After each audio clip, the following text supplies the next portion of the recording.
Hello friends, आपके अपने YouTube channel mission competition में आपका स्वागत है। आज हम प्राचीन भारत का इतिहास पार्ट 1 कराने जा रहे हैं, जो कि आपके सभी कॉम्पिटिटिव एग्जामों को में टॉनिक के रूप में काम करेगा। खास करके बिहार के सभी एग्जामों में एंशिएंट हिस्ट्री से काफ़ी प्रश्न पूछे जाते हैं और आगे भी पूछे जाएंगे। तो चलिए आज हम प्राचीन भारत के इतिहास क्लियर कर लेते हैं। प्राचीन भारत के ऐतिहासिक स्रोत, फर्स्ट चैप्टर करा है। किसी व्यक्ति किसी व्यक्ति, समाज अथवा देश से संबंधित महत्वपूर्ण, विशिष्ट व सार्वजनिक क्षेत्र की घटनाओं, तथ्यों आदि का कालक्रमिक विवरण इतिहास कहलाता है। साधारण भाषा में जानिए कि पूर्व में जितनी भी घटनाएं घटित हुई है उसका कालक्रमिक विवरण मतलब संकलन करना इतिहास कहलाता है। इतिहास का पिता किसे कहा जाता है? इतिहास का पिता हेरोडोटस को कहा जाता है। हेरोडोटस इतिहास का पिता कहलाता है। प्राचीन भारत के इतिहास से संबंधित प्रथम वास्तविक पुस्तक किसे माना जाता है? राजतरंगिणी को। प्राचीन भारत के इतिहास से संबंधित प्रथम वास्तविक पुस्तक राजतरंगिणी को माना जाता है। उत्कीर्ण चिन्ह वाले प्राचीनतम सिक्के क्या कहलाते हैं? आहट सिक्के कहलाते हैं। आहट सिक्के क्या है? उत्कीर्ण चिन्ह वाले प्राचीनतम सिक्के को आहट सिक्के कहते हैं। सिक्कों के अध्ययन को मुद्राशास्त्र यानी न्यूमिस्मेटिक्स कहलाता है। सिक्कों के अध्ययन को क्या कहते हैं? मुद्राशास्त्र कहते हैं। कहता है भारत में प्रागैतिहासिक खोज प्रारंभ करने का श्रेय किसे दिया जाता है? तो डॉक्टर प्राइमरोज को।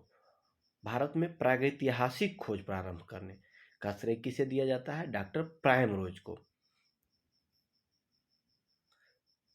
भारतीय प्रागैतिहासिक अध्ययन से संबंधित प्री हिस्टोरिक इंडिया किसकी कृति है? प्री हिस्टोरिक इंडिया किसकी कृति है?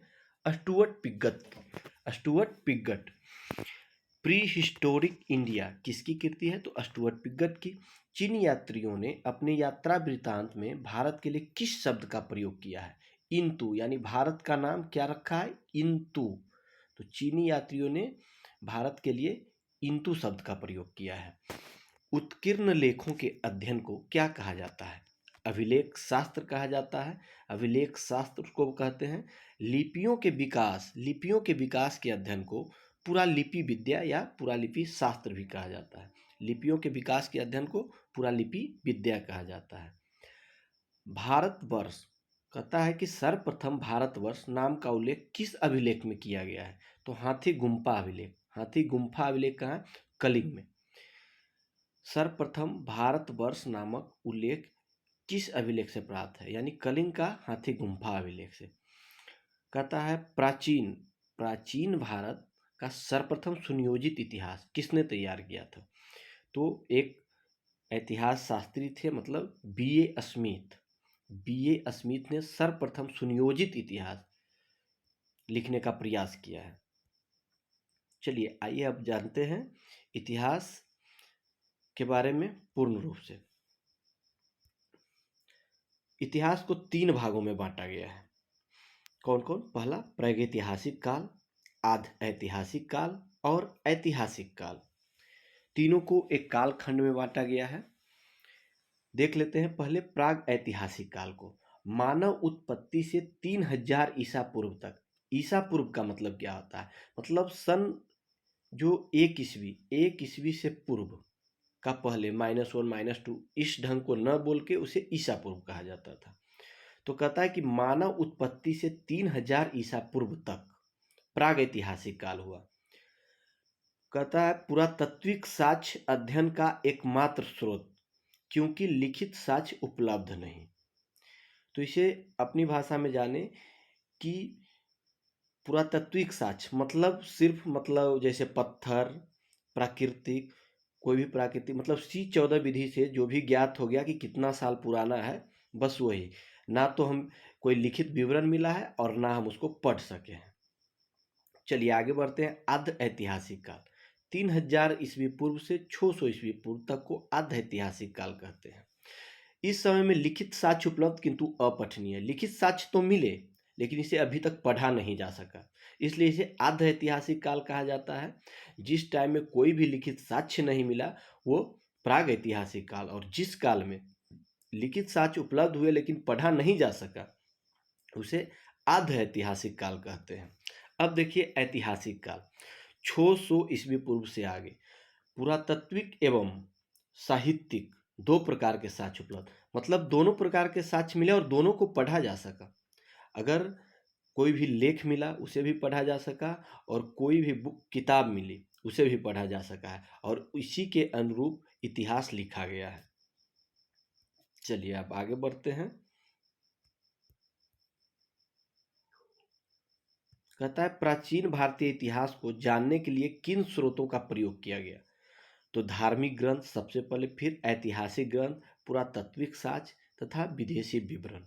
कौन कौन? धार्मिक ग्रंथ, प्रागैतिहासिक ग्रंथ, पुरातात्विक साक्ष्य और विदेशी विवरण। जितने भी सामान मिले, जौन जौन धर्म था, जैन धर्म, बौद्ध धर्म, वैष्णव धर्म, शैव धर्म, फिर ऐतिहासिक ग्रंथ, पुरातात्विक साक्ष्य और विदेश से जो भी लेखक आए उन्होंने अपने बुक लिखे उनसे। ब्राह्मी लिपि को सर्वप्रथम किस विद्वान ने पढ़ा था? जेम्स प्रिसेप 1837। ये अंग्रेज थे जेम्स प्रिसेप 1837 ने ब्राह्मी लिपि को सर्वप्रथम पढ़ा। भारत के प्राचीनतम ग्रंथ वेदों के संकलनकर्ता किन्हें माना जाता है? महर्षि कृष्ण द्वापयन वेद व्यास को। भारत के प्राचीनतम ग्रंथ यानी वेदों के संकलनकर्ता किसे माना जाता है? तो महर्षि कृष्ण द्वापयन वेद व्यास को। पौराणिक मान्यता के अनुसार भारत के प्राचीनतम राजा कौन थे? वैश्वत मनु, यानी हम लोग मनु के संतान हैं। पौराणिक मान्यताओं के अनुसार भारत के प्राचीनतम राजा कौन थे? वैश्वत मनु।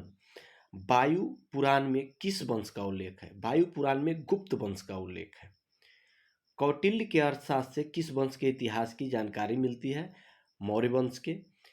जैन धर्म का प्रारंभिक इतिहास किस ग्रंथ से प्राप्त होता है? कल्पसूत्र से। जैन धर्म का प्रारंभिक इतिहास किस ग्रंथ से? कल्पसूत्र से। भारतीय पुरातत्व सर्वेक्षण संस्कृति मंत्रालय, भारतीय पुरातत्व सर्वेक्षण संस्कृति मंत्रालय के अंतर्गत एक संलग्न संगठन है।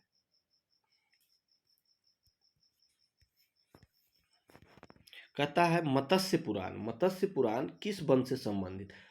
मत्स्य पुराण आंध्र सातवाहन वंश से संबंधित है। मत्स्य पुराण आंध्र सातवाहन वंश से संबंधित है।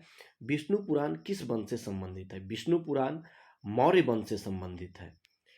खरोष्ठी लिपि किस प्रकार लिखी जाती थी? दाएं से बाएं। किधर से? हम लोग लिखते हैं बाएं से दाएं, लेकिन खरोष्ठी लिपि दाएं से बाएं लिखी जाती थी। नारद स्मृति से किस वंश के विषय में जानकारी मिलती है? गुप्त वंश के विषय में। नारद स्मृति से गुप्त वंश के बारे में जानकारी मिलती है। स्मृति ग्रंथों में सबसे प्राचीन एवं सबसे प्रामाणिक स्मृति कौन है? तो मनु स्मृति है। शुंग काल का मानव ग्रंथ किसे कहा जाता है? मनु स्मृति को। शुंग काल का मानक ग्रंथ किसे कहा जाता है? मनु स्मृति को। स्त्री को पुरुषों की अर्धांगिनी किस ग्रंथ में कहा गया है? शतपथ ब्राह्मण में। स्त्री को पुरुषों की अर्धांगिनी किस ग्रंथ में कहा गया है? तो शतपथ ब्राह्मण में। महाभारत का प्रारंभिक उल्लेख अश्वलायन गृह सूत्र में मिलता है। प्रारंभ में इसमें मात्र 8800 श्लोक थे और इसका नाम जय संहिता था। महाभारत का प्रारंभ में नाम जय संहिता था, उसमें 8800 श्लोक थे। कुछ समय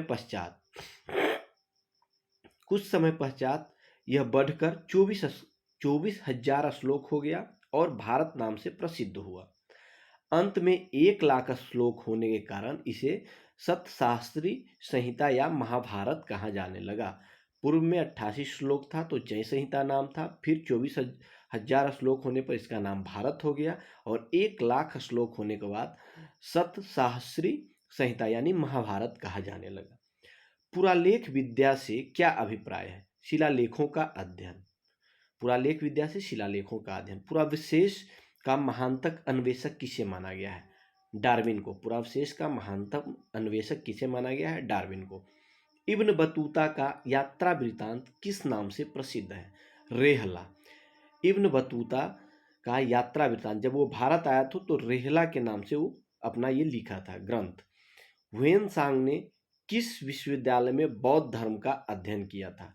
नालंदा विश्वविद्यालय में। उस टाइम नालंदा विश्वविद्यालय अपने चरम पर था। तो ह्वेनसांग चीनी नागरिक था जो आया और बौद्ध धर्म का अध्ययन किया नालंदा विश्वविद्यालय में। चलिए आगे चलते हैं। कुछ प्रमुख अभिलेख हैं और शासक हैं। हाथी गुम्फा अभिलेख। हाथी गुम्फा अभिलेख कलिंग नरेश खारवेल। हाथी गुम्फा अभिलेख कलिंग नरेश खारवेल शासक के दौरान हुआ था। एहोल अभिलेख, इसकी स्थापना पुलकेशिन द्वितीय ने की थी। एहोल अभिलेख की स्थापना पुलकेशिन द्वितीय ने की थी। नासिक अभिलेख। नासिक अभिलेख गौतमी बलश्री, गौतमी बलश्री ने की थी। जूनागढ़ अभिलेख रुद्रदामन, रुद्रदामन का जूनागढ़ अभिलेख फेमस है। प्रयाग स्तंभ अभिलेख समुद्रगुप्त, समुद्रगुप्त का प्रयाग स्तंभ अभिलेख। मंदसौर अभिलेख मालवा नरेश यशोवर्मन, मालवा नरेश यशोवर्मन का मंदसौर अभिलेख। ग्वालियर अभिलेख प्रतिहार नरेश भोज, प्रतिहार नरेश भोज का ग्वालियर अभिलेख। देवपारा अभिलेख बंगाल शासक विजय सेन, बंगाल शासक विजय सेन का देवपारा अभिलेख। भित्री व जूनागढ़ अभिलेख स्कंद गुप्त का, स्कंद गुप्त का भित्री व जूनागढ़ अभिलेख है। बौद्ध स्तंभ लेख से किसकी जानकारी मिलती है? शुंग काल की। बौद्ध स्तंभ लेख से शुंग काल की जानकारी मिलती है। ह्वेनसांग ने अपनी यात्रा वृत्तांत का वर्णन किस पुस्तक में किया? सीयूकी में। सीयूकी किसकी पुस्तक है? ह्वेनसांग की, जिसमें उसने यात्रा वृत्तांत का वर्णन किया था। अरबी भाषा की पुस्तक किताब उल हिंद की रचना किसने की थी? अलबरूनी। मोरक्को का यात्री इब्न बतूता भारत में मोहम्मद बिन तुगलक के दरबार में आया था तथा तुगलक ने उसे दिल्ली का काजी नियुक्त किया गया। तो कहता है किताब उल हिंद, हिंद की रचना अलबरूनी, और मोरक्को का यात्री इब्न बतूता था जो मोहम्मद बिन तुगलक के दरबार में आया था। तुगलक ने उसे दिल्ली का काजी नियुक्त किया था। ये आगे भी आप पढ़िएगा। मार्को पोलो द्वारा किस राज्य की यात्रा का उल्लेख मिलता है? पांड्य राज्य की। मार्को पोलो द्वारा किस राज्य की यात्रा का उल्लेख मिलता है? पांड्य राज्य की। पतंजलि के महाभाष्य से किस वंश के इतिहास का पता चलता है? शुंग वंश के। पतंजलि के महाभाष्य से किस वंश के इतिहास का पता चलता है? तो शुंग वंश के इतिहास का पता चलता है। अब देखिए कुछ चीनी लेखक आए थे तो इनका वर्णन देख लेते हैं। सबसे पहले फाहियान आया। फाहियान कब आया था? तो उनका समय है 399 से 414 ईस्वी। रचनाएं भारत दशा का विवरण, उस टाइम भारत क्या था। यह प्रथम चीनी यात्री था जिसने चंद्रगुप्त द्वितीय यानी चंद्रगुप्त विक्रमादित्य के समय भारत की यात्रा की थी। इसने गुप्त काल में वस्तु विनिमय का माध्यम कौरियां तथा चंद्रगुप्त मौर्य के राजप्रसाद को देव निर्मित बताया था। सबसे पहले फाहियान आया। फाहियान 399 से 414 ईस्वी भारत के दशा का विवरण किया। यह प्रथम चीनी यात्री था जिसने चंद्रगुप्त द्वितीय विक्रमादित्य के समय भारत की यात्रा की थी। इसने गुप्त काल में वस्तु विनिमय का माध्यम कौरियां तथा चंद्रगुप्त मौर्य के राजा प्रसाद यानी राजमहल को देव निर्मित बताया था। दूसरा ह्वेनसांग। ह्वेनसांग 629 से 645 ईस्वी, समय 629 से 645। रचना सीयूकी की रचना ह्वेनसांग ने किया था। पाश्चात्य संसार के लेख।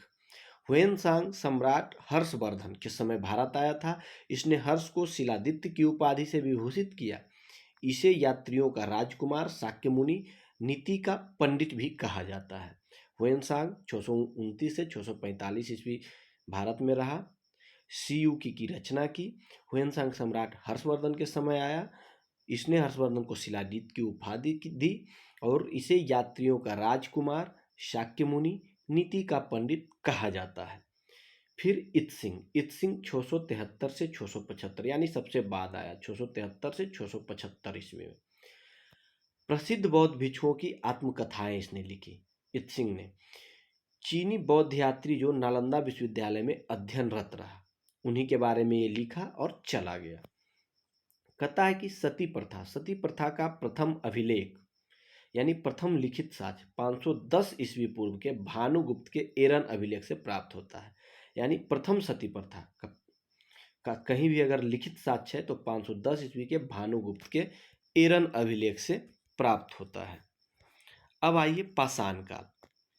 तो पाषाण काल को भी हम लोग 3 भागों में बांटे हैं: पूरा पाषाण काल, मध्य पाषाण काल और नव पाषाण काल।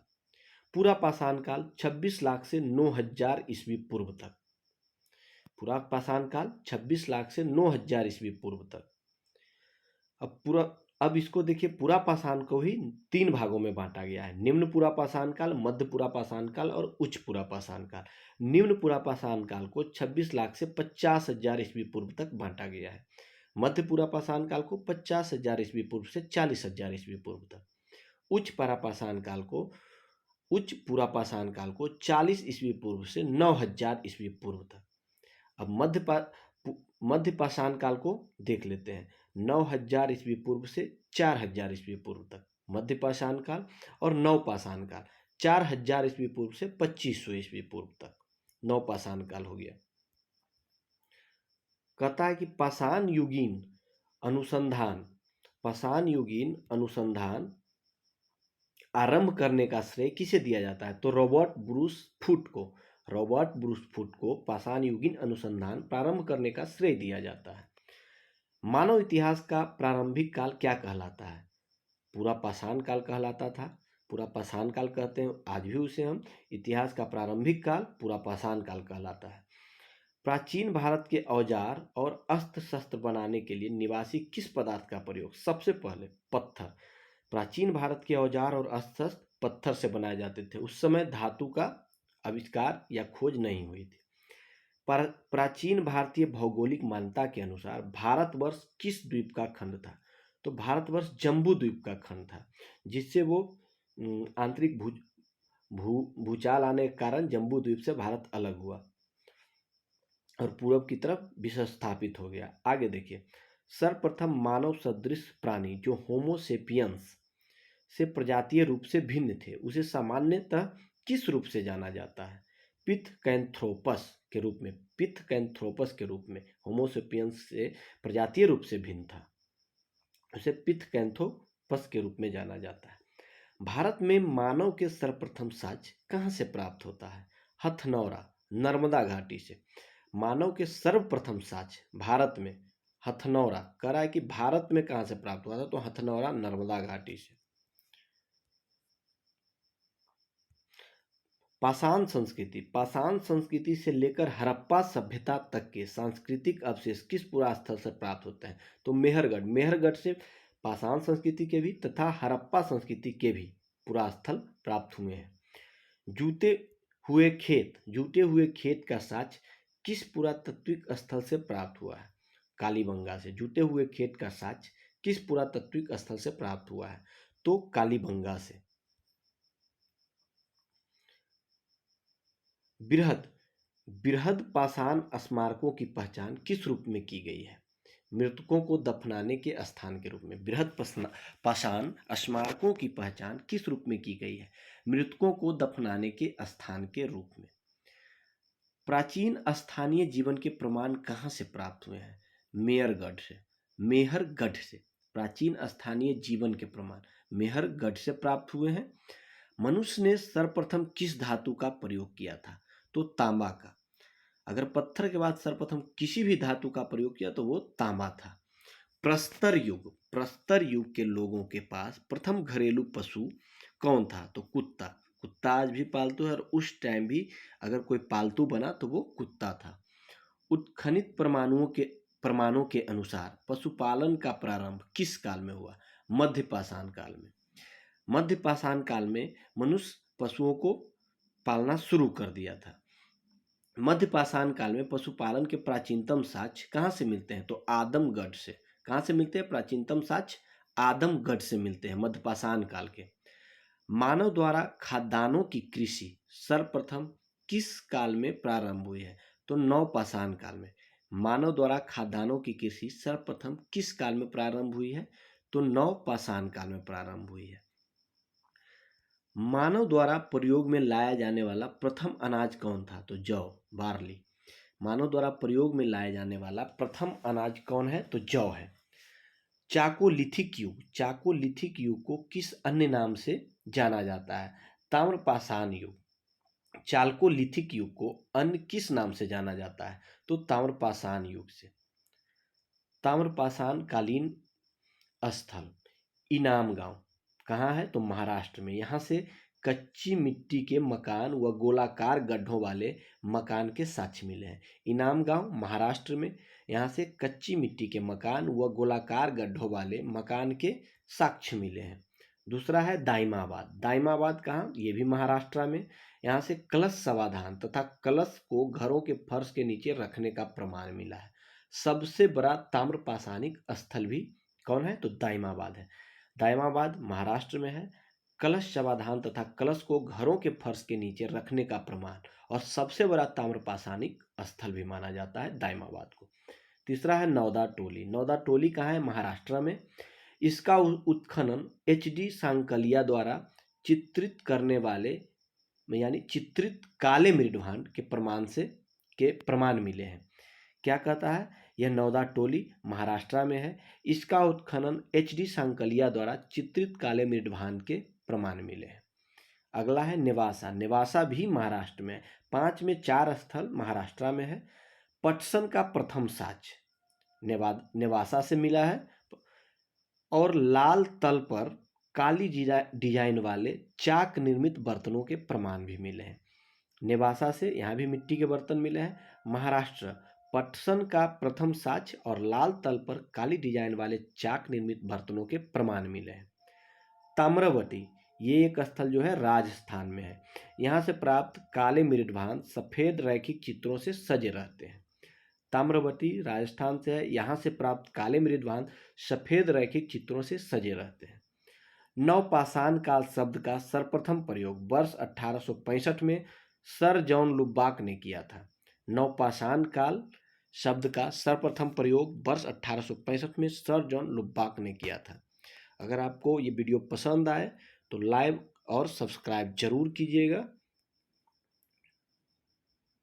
आगे देखिए, भारतीय पुरातत्व सर्वेक्षण के प्रथम महानिदेशक कौन थे? John Marshall. Sir John Marshall इनको बोला जाता है। भारतीय पुरातत्व सर्वेक्षण के प्रथम महानिदेशक थे। भारतीय पुरातत्व का जनक किसे कहा जाता है? तो अलेक्जेंडर कनिंघम को भारतीय पुरातत्व का जनक कहा जाता है। भारत के किस आरंभिक पुरापाषाण युग के शिलाश्रय से सर्वाधिक चित्र प्राप्त हुए हैं? भीमबेटका, जो कि मध्य प्रदेश में है। भारत के किस आरंभिक पुरापाषाण युग के शिलाश्रय से सर्वाधिक चित्र भीमबेटका से प्राप्त हुए हैं, जो कि मध्य प्रदेश में है। कुंभकारी मिट्टी के बर्तन बनाने की कला के सर्वप्रथम प्रमाण किस युग से प्राप्त हुए हैं? नवपाषाण काल से। मिट्टी बर्तन यानी कुंभकारी के प्रमाण सर्वप्रथम नवपाषाण काल यानी सबसे डेवलप पाषाण युग यही था, नवपाषाण युग। पेबल उपकरण किस काल से संबंधित है? निम्न पुरापाषाण काल से। पेबल उपकरण किस काल से संबंधित है? तो निम्न पुरापाषाण काल से। ताम्रवती के नाम से कौन सी संस्कृति प्रसिद्ध है? आहार संस्कृति। ताम्रवती के नाम से कौन सी संस्कृति प्रसिद्ध है? तो आहार संस्कृति। माइक्रोलिथिक औजार किस काल से संबंधित है? मध्य पाषाण काल से। माइक्रोलिथिक औजार किस काल से संबंधित है? तो मध्य पाषाण काल से। चलिए आगे बढ़ते हैं।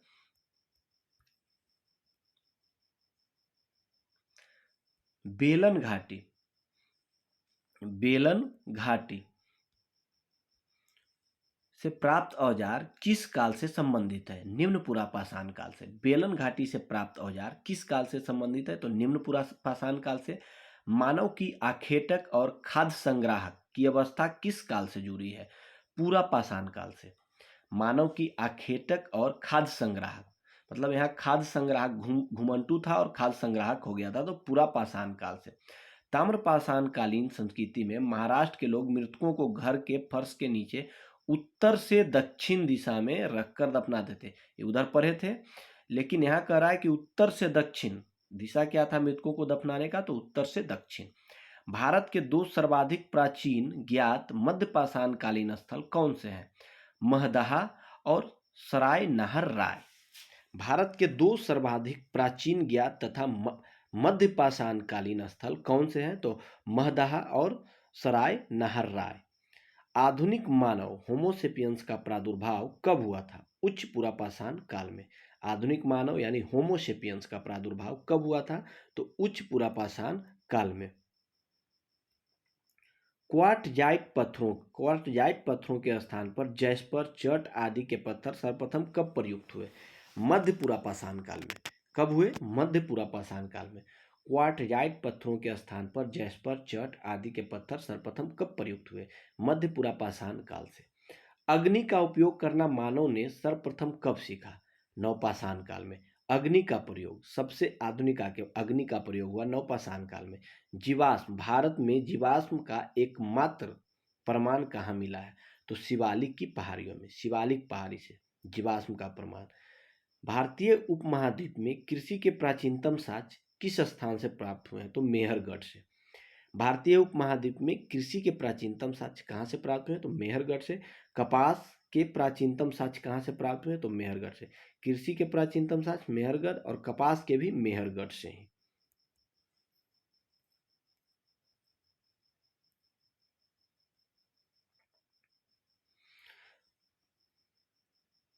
कह रहा है कि हड्डी निर्मित उपकरण किस भारतीय पुरातत्व स्थल से? तो सराय नहर राय से।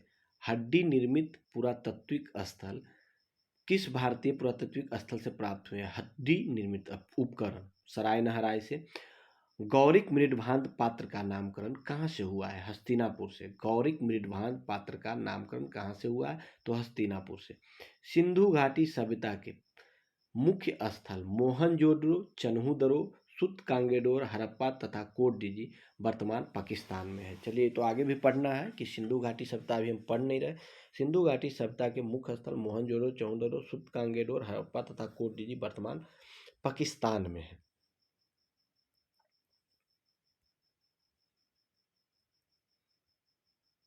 कह रहा है कि नवपाषाण कालीन स्थल बुर्जहोम कहाँ है? कश्मीर में।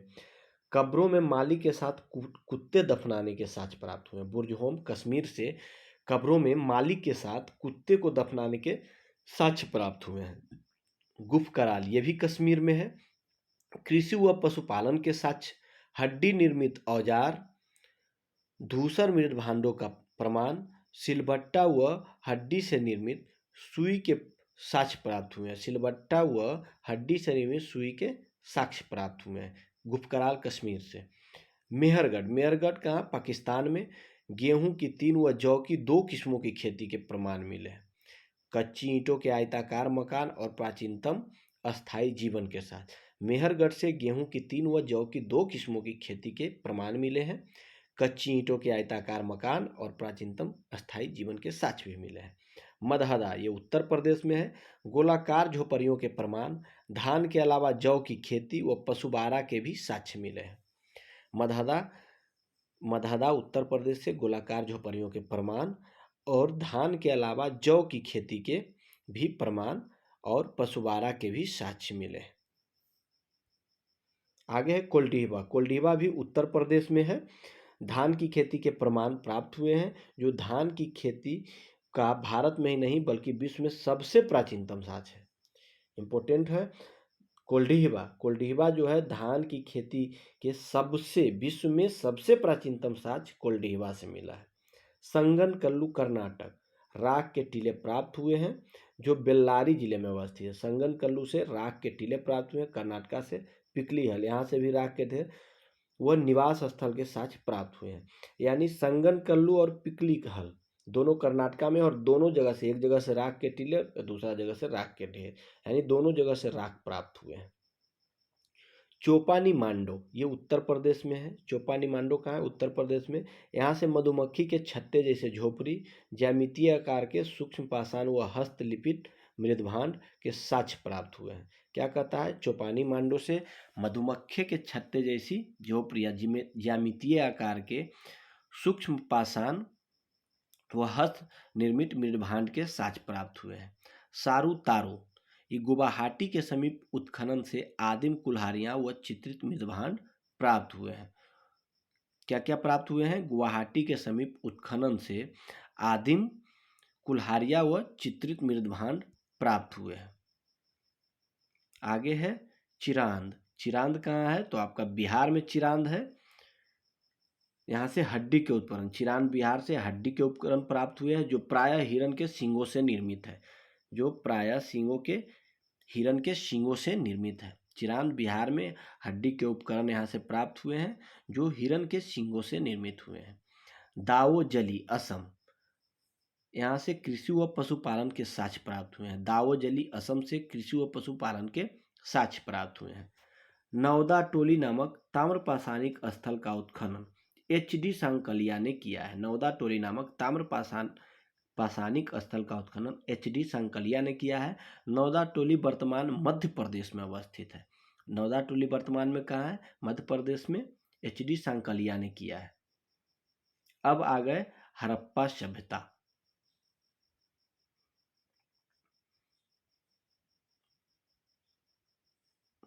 हड़प्पा सभ्यता।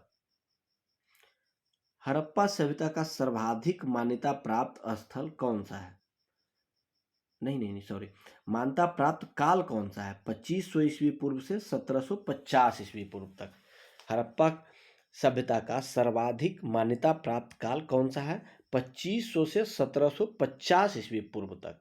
हड़प्पा नामक पूरा स्थल किस सभ्यता से संबंधित है? सिंधु घाटी सभ्यता, जिसे हम हड़प्पा सभ्यता भी कहते हैं। सिंधु घाटी सभ्यता या हड़प्पा सभ्यता भी से कहते हैं।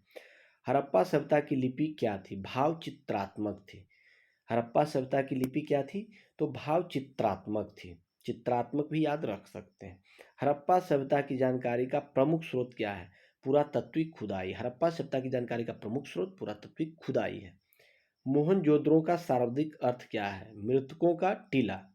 मोहनजोदड़ो का शाब्दिक अर्थ क्या है? तो मृतकों का टीला है। सिंधु सभ्यता किससे संबंधित है? आद्य ऐतिहासिक युग से। आगे पढ़े थे आप कि आद्य ऐतिहासिक युग किसे कहते हैं? लिखित साक्ष्य मिले लेकिन पढ़ा नहीं जा सका है। मूर्ति पूजा का आरंभ कब से माना जाता है? पूर्व आर्यकाल से। मूर्ति पूजा का प्रारंभ पूर्व आर्यकाल से माना जाता है। सिंधु वासियों ने पहली बार तांबे में टीन मिलाकर कांसा तैयार किया था, इसलिए इसे कांस्य युगीन सभ्यता भी कहते हैं। सिंधुवासी तांबा में टीन मिलाना जानते थे, उन्होंने कांसा तैयार भी किया था, इसलिए इसे कांसा युगीन सभ्यता भी कहा जाता है। हड़प्पा की समकालीन सभ्यता रंगपुर कहाँ स्थित है? सौराष्ट्र में। हड़प्पा की समकालीन सभ्यता रंगपुर कहाँ स्थित है? तो सौराष्ट्र में है। हड़प्पा संस्कृति का वह कौन सा स्थल है जहां दुर्ग तथा निचला नगर अलग अलग प्राचीरों से घिरे हुए हैं? कालीबंगन। कहता है कि कालीबंगन हड़प्पा सभ्यता का वह क्षेत्र है जहां दुर्ग, ऊपरा किला और निचला नगर अलग अलग प्राचीरों से घिरे हुए हैं। मतलब दोनों अलग अलग प्राचीर से घिरे हैं, एक में नहीं है। मोहनजोदड़ो व हड़प्पा सभ्यता की पुरातात्विक खुदाई किसके द्वारा की गई थी? सर जॉन मार्शल के द्वारा। मोहनजोदड़ो एवं हड़प्पा सभ्यता की पुरातात्विक खुदाई सर जॉन मार्शल के द्वारा हुआ था। हड़प्पा कालीन स्थलों में अभी तक किस धातु की प्राप्ति नहीं हुआ है? तो लोहा। हड़प्पा कालीन स्थलों से अभी तक लोहा की प्राप्ति नहीं हुई है। सिंधु घाटी के लोग किसकी पूजा करते थे? मातृदेवी की। सिंधु घाटी के लोग किसकी पूजा करते थे? मातृदेवी की, यानी मातृ सत्तात्मक थे वे। उत्खनित प्रमाणों के अनुसार सिंधु सभ्यता का स्थल बनावली हरियाणा में घग्गर और उसकी सहायक नदियों की घाटी में स्थित है। उत्खनित प्रमाणों के अनुसार सिंधु घाटी सभ्यता का स्थल बनावली जो है हरियाणा में घग्गर और उसकी सहायक नदियों की घाटी में बसा हुआ था। धौलावीरा नामक पुरातात्विक स्थल किस राज्य में स्थित है? धौलावीरा नामक पुरातात्विक स्थल गुजरात राज्य में। धौलावीरा नामक पुरातात्विक स्थल गुजरात में। हड़प्पा संस्कृति के संदर्भ में शैलकृत स्थापत्य के प्रमाण कहाँ से प्राप्त हुए हैं? धौलावीरा से।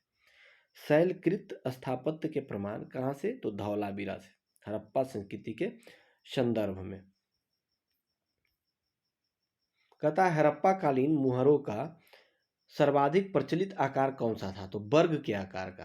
मतलब एकदम बराबर, वर्ग के आकार का।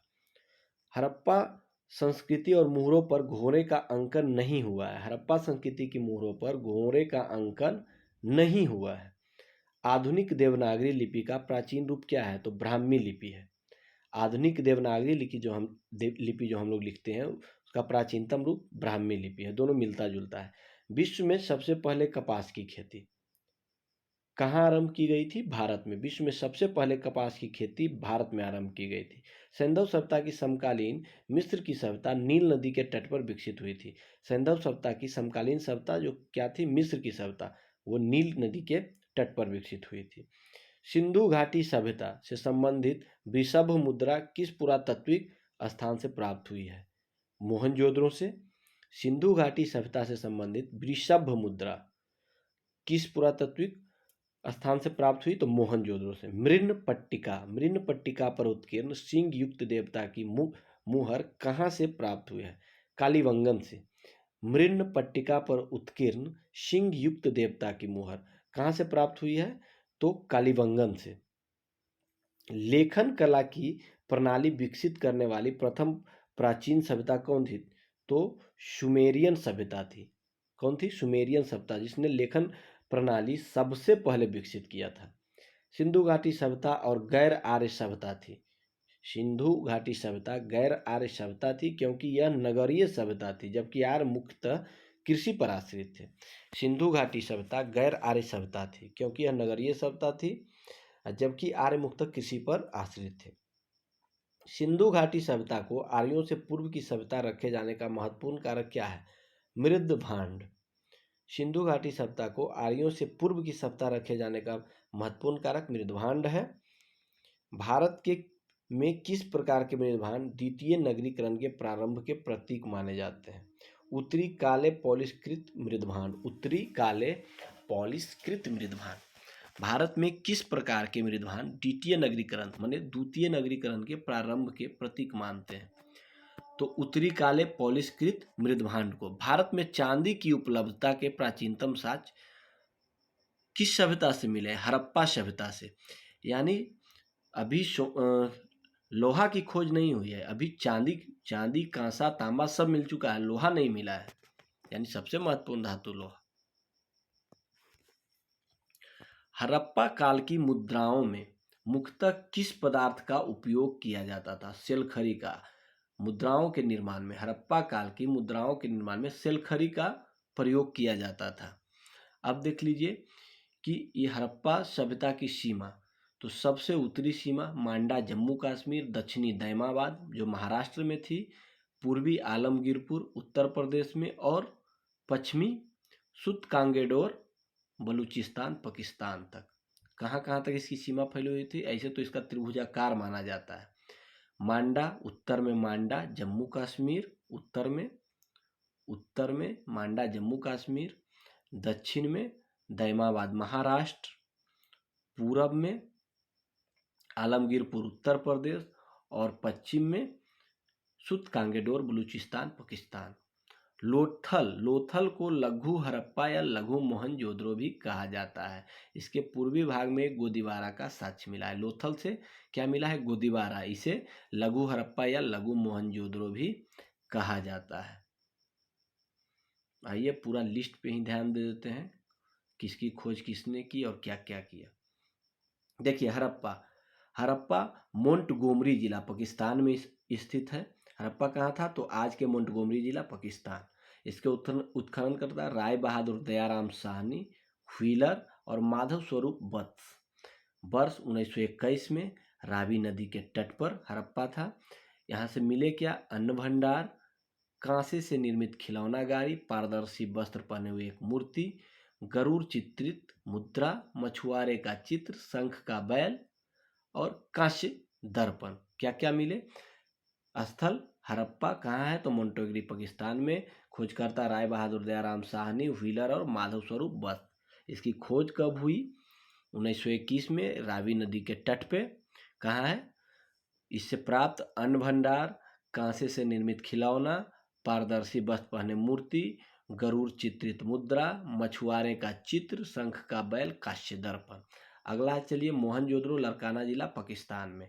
इसकी खोज राखल दास बनर्जी और इसका भी मार्टिमर व्हीलर ने किया। दोनों मिलकर 1922 में ये सिंधु नदी के किनारे मोहनजोदड़ो है। विशाल स्नानागार यहाँ से मिला, जो कि बार बार पूछता है एग्जाम में। विशाल स्नानागार मोहनजोदड़ो से प्राप्त हुआ है। पुरोहितों का आवास, महाविद्यालय, 16 मकानों का बैरक, कांच से निर्मित नगन महिला, दाढ़ी वाले पुजारी की मूर्ति, चमकते हुए बंदर का चित्र, एक श्रृंगी पशुओं वाली मुद्राएं। मोहनजोदड़ो लरकाना जिला पाकिस्तान से राखल दास बनर्जी और मार्टिमर व्हीलर खोजकर्ता 1922 में सिंधु नदी के किनारे मिला क्या? विशाल स्नानागार, पुरोहितों का आवास, महाविद्यालय, 16 मकानों का बैरक, काष्ठ निर्मित नग्न महिला, मूर्ति, दाढ़ी वाले पुजारी की मूर्ति, चमकते हुए बंदर का चित्र, एक श्रृंगी पशुओं वाली मुद्राएं प्राप्त हुई। अगला है लोथल। लोथल कहाँ? अहमदाबाद जिला गुजरात में। अहमदाबाद जिला गुजरात में लोथल की खोज रंगनाथ राव ने की 1955 एवं 1962 में, यानी आज़ादी के बाद। भोगवा नदी के तट पे इससे मिला क्या? गोदीबारा, वृत्ताकार तथा चौराकार अग्निवेदिका, वृत्त के आकार के भी और चौकोर भी, हाथी के दांत, चावल व बाजरे पर दो मुहे राक्षस का अंकन, फारस की मुहर, घोड़े की मृन्न मूर्ति, 3 युग्मित समाधियां, चालाक लोमड़ी का चिन्ह आदि। लोथल अहमदाबाद जिला गुजरात में है। उत्खनन करता रंगनाथ राव 1955 एवं 1962 में। भोगवा नदी के तट पर है। इससे मिला क्या? तो गोदीबारा, वृत्ताकार तथा चौकोर अग्निवेदिका, हाथी दांत, चावल व बाजरे पर दो मुहे राक्षस का अंकन, फारस की मुहर, घोड़े की मृन्न मूर्ति, 3 युग्मित समाधियां, चालाक लोमड़ी का चिन्ह आदि। चलिए आगे बढ़िए।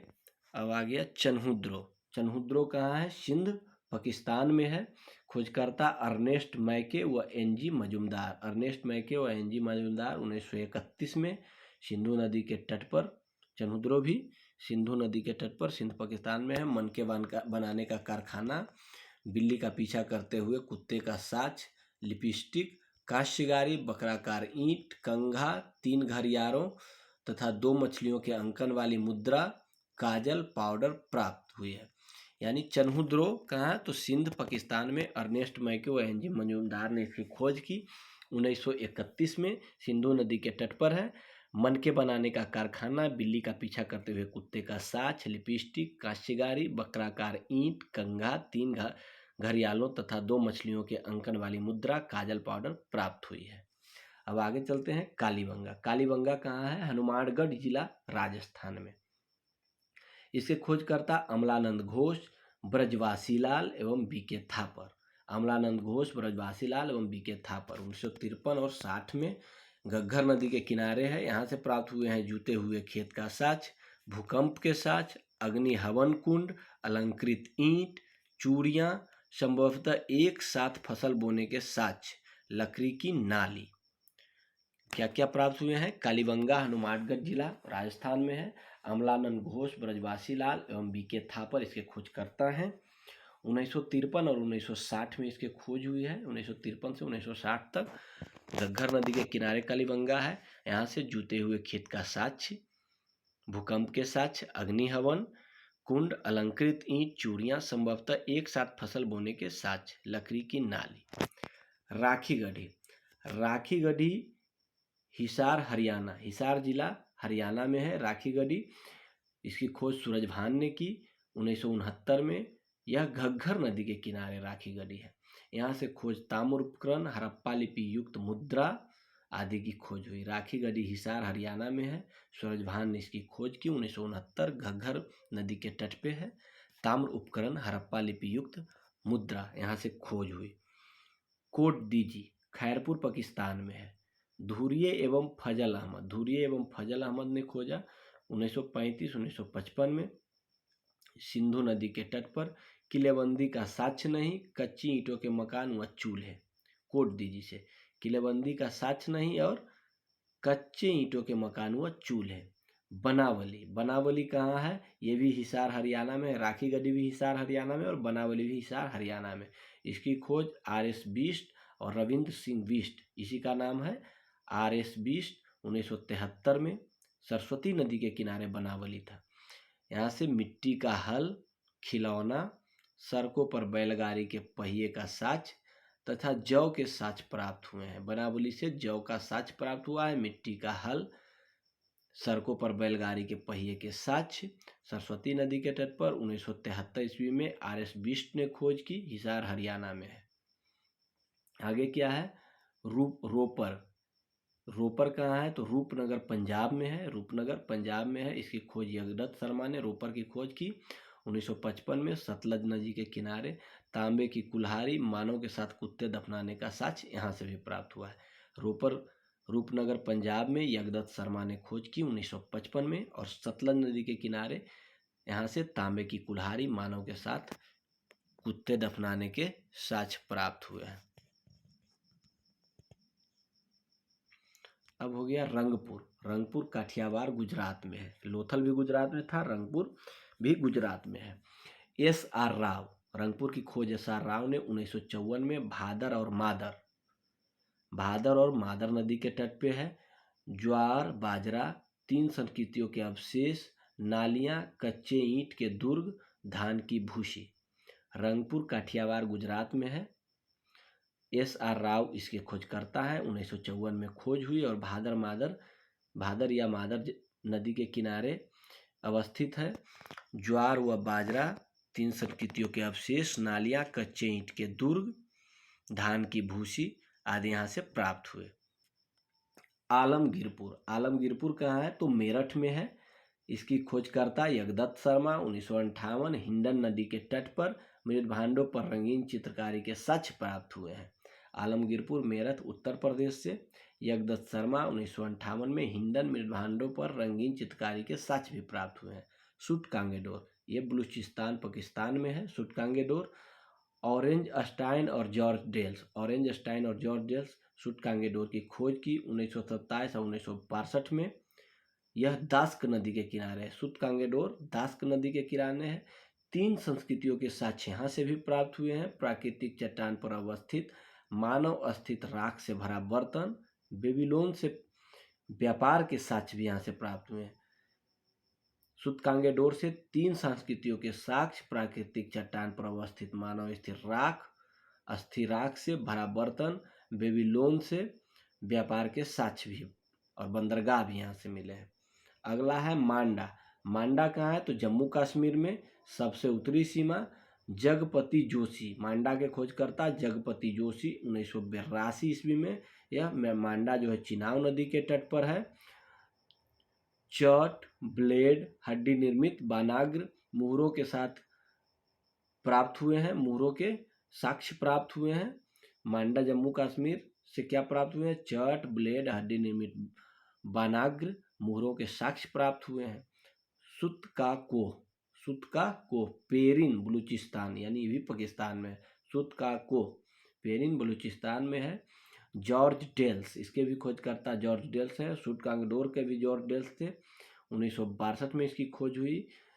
यह सादी कौर नदी के किनारे है। 2 टीले व मेजबान के साक्ष्य प्राप्त हुए हैं। सुरकोटदा, ये गुजरात में है। इसके खोजकर्ता जगपति जोशी 1964 में। सुरकोटदा सरस्वती नदी के किनारे है। कलश समाधान, घोड़े की हड्डी और तराजू का पलड़ा। सुरकोटदा से कलश समाधान, घोड़े की हड्डी, तराजू का पलड़ा। कहता है कि हड़प्पा सभ्यता में विनिमय का मुख्य माध्यम वस्तु विनिमय प्रणाली को माना जाता है। यानी वस्तु विनिमय वहां का मुख्य विनिमय का साधन था।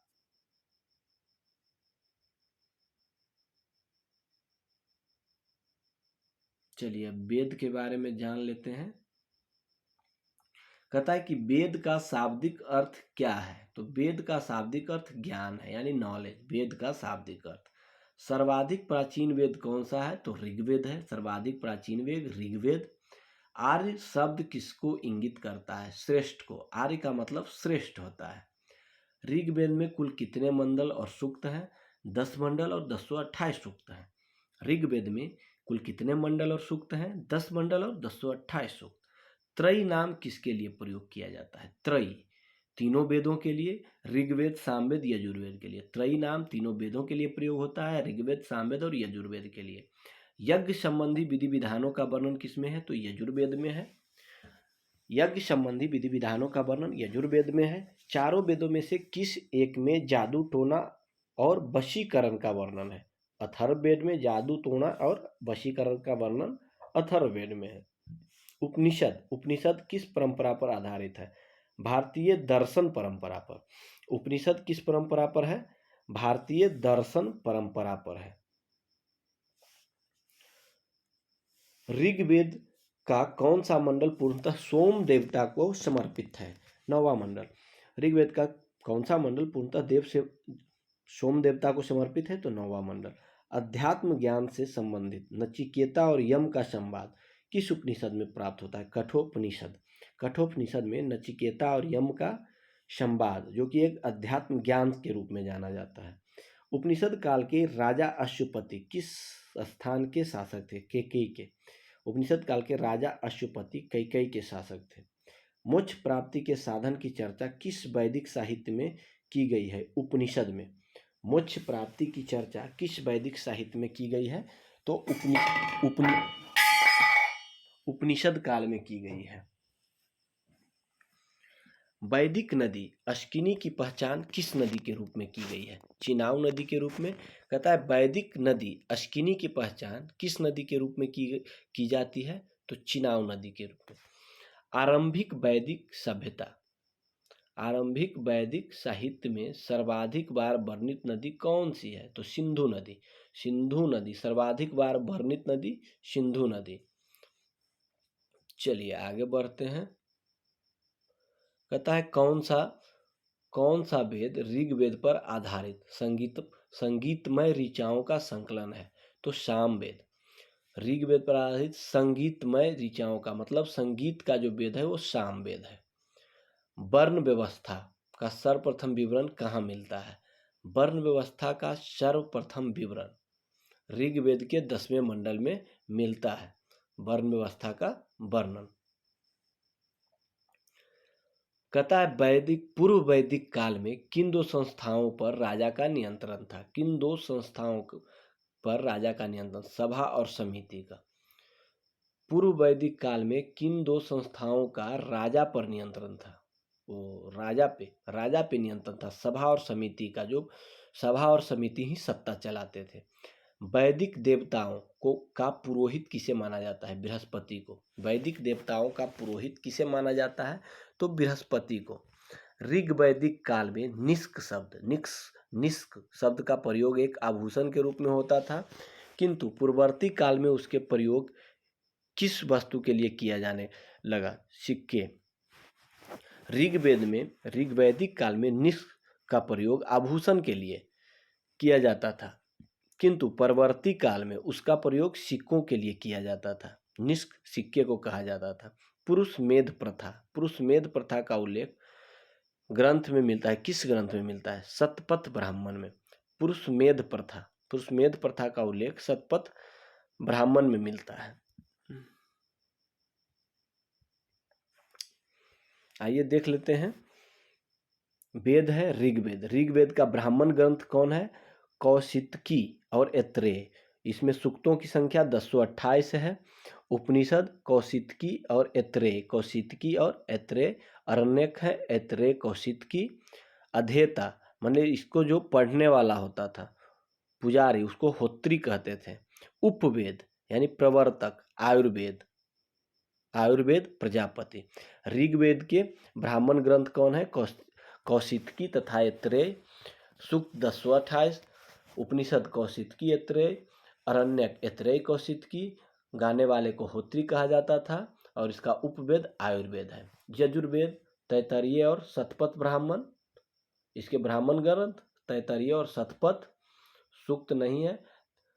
उपनिषद तैत्तरीय, कठ, श्वेताश्वर, ईश, बृहदारण्यक, मैत्रायणी। उपनिषद। अरण्यक तैत्तरीय, बृहदारण्यक और शतपथ। इसके गाने वाले या पढ़ने वाले को क्या कहा जाता था? अधर्वयु। उपवेद धनुर्वेद। सामवेद को पंचविश, इसे टांडे ब्राह्मण भी कहते हैं। सामवेद को पंचविश यानी टांडे ब्राह्मण। इसमें 1875 मंत्र है। उपनिषद क्या है? केन और छांदोग्य। सामवेद का उपनिषद केन और छांदोग्य। आरण्यक जैमिनीय और छांदोग्य। अध्येता को उद्गाता, सामवेद के अध्येता यानी गाने वाले या पढ़ने वाले को उद्गाता कहा जाता था।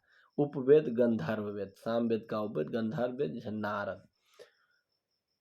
अथर्ववेद, और अथर्ववेद का को ये ब्राह्मण ग्रंथ गोपथ था। गोपथ सूक्तों की संख्या इसमें 6000 हो गई। इसमें सूक्तों की संख्या 6000। ऋग्वेद में 1028, सामवेद में 1875 और अथर्ववेद में 6000। उपनिषद मांडुक्य, प्रश्न, मुंडक। मांडुक्य, प्रश्न और मुंडक। अथर्ववेद के अध्येता ब्रह्म और अथर्ववेद के उपवेद शिल्पवेद और जिसको विश्वकर्मा कहा जाता है। कहता है कि पारसियों के ग्रंथ जिंद अवेस्ता में जिस अहुर मजदा का वर्णन मिलता है वह असुरों का देवता है। पारसियों के ग्रंथ जिंद अवेस्ता में जिस अहुर मजदा का वर्णन मिलता है वह असुरों का देवता है।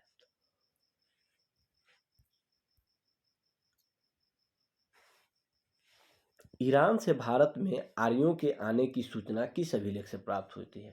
बोगाज कोई अभिलेख से। ईरान से भारत में आर्यों के आने की सूचना किस अभिलेख से प्राप्त होती है? तो बोगाज कोई अभिलेख से। उत्तर वैदिक काल में किस क्षेत्र को आर्य संस्कृति की धुरी समझा जाता है? अंग एवं मगध को। उत्तर वैदिक काल में किस क्षेत्र को आर्य संस्कृति की धुरी समझा जाता है? अंग एवं मगध को। गोत्र शब्द का प्रयोग सर्वप्रथम किस काल में हुआ था? ऋग्वेद काल में। गोत्र का प्रयोग सर्वप्रथम ऋग्वेद काल में। ऋग्वेद संहिता में दूसरे से 7वें मंडल तक सबसे प्राचीन माने जाते हैं। इन्हें गोत्र मंडल कहा जाता था। इन्हें गोत्र मंडल के नाम से भी जाना जाता है। ऋग्वेद संहिता में दूसरे से 7वें मंडल को गोत्र मंडल के नाम से जाना जाता है। ऋग्वेद काल में जनता का विश्वास किसमें था? बलि एवं कर्मकांड में। ऋग्वेद काल में जनता का विश्वास किसमें था? बलि एवं कर्मकांड में। प्रसिद्ध दशराग युद्ध यानी 10 राजाओं का युद्ध किस नदी के तट पे लड़ा गया था? पृश्नी या और रावी नदी के तट पे। पृश्नी जिसे आज रावी कहते हैं, पृश्नी या रावी नदी के तट पे लड़ा गया था। यशराग युद्ध का वर्णन ऋग्वेद के 7वें मंडल में है। दशराग युग यानी 10 राजाओं का युद्ध 7वें मंडल में मिलता है। आर्यों के जीविकोपार्जन का मुख्य स्रोत क्या था? पशुपालन एवं कृषि। आर्यों के जीविकोपार्जन का मुख्य स्रोत क्या था? पशुपालन एवं कृषि। ऋग्वेद में उल्लिखित यव शब्द किस कृषि उत्पाद के लिए है? जौ के लिए है।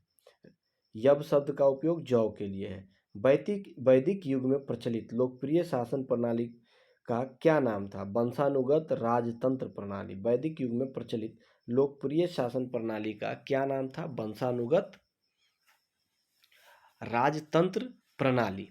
आयुर्वेद अर्थात जीवन का विज्ञान का उल्लेख सर्वप्रथम किस वेद में मिलता है? अथर्ववेद में। आयुर्वेद अथवा जीवन का विज्ञान का उल्लेख सर्वप्रथम किस वेद में मिलता है? अथर्ववेद में। अथर्ववेद में सभा और समिति को प्रजापति की 2 पुत्रियां कहा गया है। अथर्ववेद में सभा समिति को प्रजापति की 2 पुत्रियां कहा गया है। गायत्री मंत्र का उल्लेख किस ग्रंथ में मिलता है? ऋग्वेद के 3रे मंडल में। गायत्री मंत्र का उल्लेख किस ग्रंथ में मिलता है? तो ऋग्वेद के 3रे मंडल में। ऋग्वेद में किसको युद्ध का देवता माना जाता है? इंद्र को। ऋग्वेद में किसको युद्ध का देवता माना जाता है? इंद्र को। पूर्व वैदिक आर्यों का सर्वाधिक लोकप्रिय देवता कौन थे? इंद्र।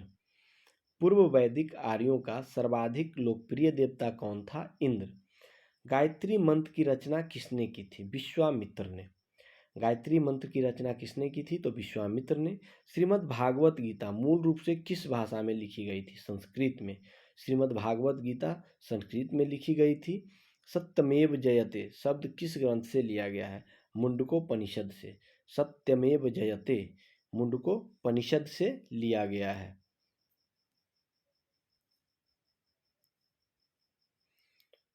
ऋग्वेदिक नदियाँ जिसका आधुनिक नाम और पूर्व का नाम देख लीजिए। वितस्ता, वितस्ता आधुनिक नाम झेलम है। वितस्ता का आधुनिक नाम झेलम। विपाशा का व्यास, विपाशा को व्यास कहा जाता है। दृश्यदती, दृश्यदती घग्घर को कहा जाता है। चैतांग नदी भी कहा जाता है। क्रुभु, क्रुभु कुर्रम नदी को कहा जाता है। क्रुभु यानी कुर्रम। कुंभा काबुल को, कुंभा यानी काबुल। शदानिरा गंडक को, शदानिरा यानी गंडक। अश्किनी चिनाब को, अश्किनी चिनाब को। सतुद्री सतलज को। गोमल, गोमल गोमती को, गोमल गोमती को। सिंधु सिंध को, सिंधु सिंध को। सरस्वती, सरस्वती घग्घर को, सरस्वती घग्घर को। सुषोमा, सोहन नदी को सुषोमा, सोहन नदी को। सुबास्तु स्वात, थोड़ा थोड़ा सा का फर्क है, आसानी से पकड़ा जाएगा। ऋग्वेद की मूल लिपि क्या थी? ब्राह्मी। ऋग्वेद की मूल लिपि क्या थी? तो ब्राह्मी। जीविकोपार्जन हेतु वेद वेदांग पढ़ाने वाला अध्यापक क्या कहलाता था? उपाध्याय। जीविकोपार्जन हेतु वेद और वेदांग पढ़ाने वाला अध्यापक क्या कहा जाता था? उपाध्याय। राजा की उत्पत्ति का सिद्धांत किस ब्राह्मण ग्रंथ में मिलता है? ऐतरेय ब्राह्मण। राजा की उत्पत्ति का सिद्धांत किस ब्राह्मण ग्रंथ में मिलता है? तो ऐतरेय। शुल्ब सूत्र किस विषय से संबंधित पुस्तक है? ज्यामितीय। शुल्ब सूत्र किस विषय से संबंधित पुस्तक है? ज्यामितीय। अस्तो मां सद्गम वाक्य कहाँ से लिया गया है? तो बृहदारण्यक उपनिषद से। अस्तो मां सद्गमय वाक्य कहाँ से लिया गया है? बृहदारण्यक उपनिषद से। कहता है चरक संहिता नामक पुस्तक किस विषय से संबंधित है? चिकित्सा से। चरक संहिता, चरक संहिता चिकित्सक, चिकित्सा विज्ञान से। याज्ञवल्क्य गार्गी संवाद, याज्ञवल्क्य गार्गी संवाद का उल्लेख क्या है? उल्लेख कहाँ से मिलता है? बृहदारण्यकोपनिषद से। बृहदारण्यकोपनिषद से, बृहदारण्यकोपनिषद से। वैदिक काल में लंबे समय तक अविवाहित रहने वाली कन्या को क्या कहा जाता है? अमाजु। वैदिक काल में लंबे समय तक अविवाहित रहने वाली महिला को अमाजु कहा जाता था। वैदिक काल में द्विज श्रेणी में कौन कौन शामिल थे? ब्राह्मण, क्षत्रिय व वैश्य। वैदिक काल में द्विज श्रेणी में कौन कौन शामिल थे? ब्राह्मण, क्षत्रिय व वैश्य। ऋग्वेद में सरस्वती नदी को सर्वाधिक पवित्र बताया गया है। इसे नदीतमा व नदियों की माता की संज्ञा दी गई है।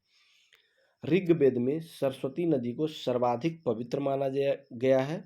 इसे नदीतमा व नदियों की माता की संज्ञा दी गई है। चलिए अब आ जाते हैं जैन धर्म में। वैदिक धर्म खत्म, अब जैन धर्म। जैन धर्म के बारे में सबसे पहले यहाँ देख लेते हैं ना, ये वाला उनका परिचय। कहता है कि जैन धर्म, जैन धर्म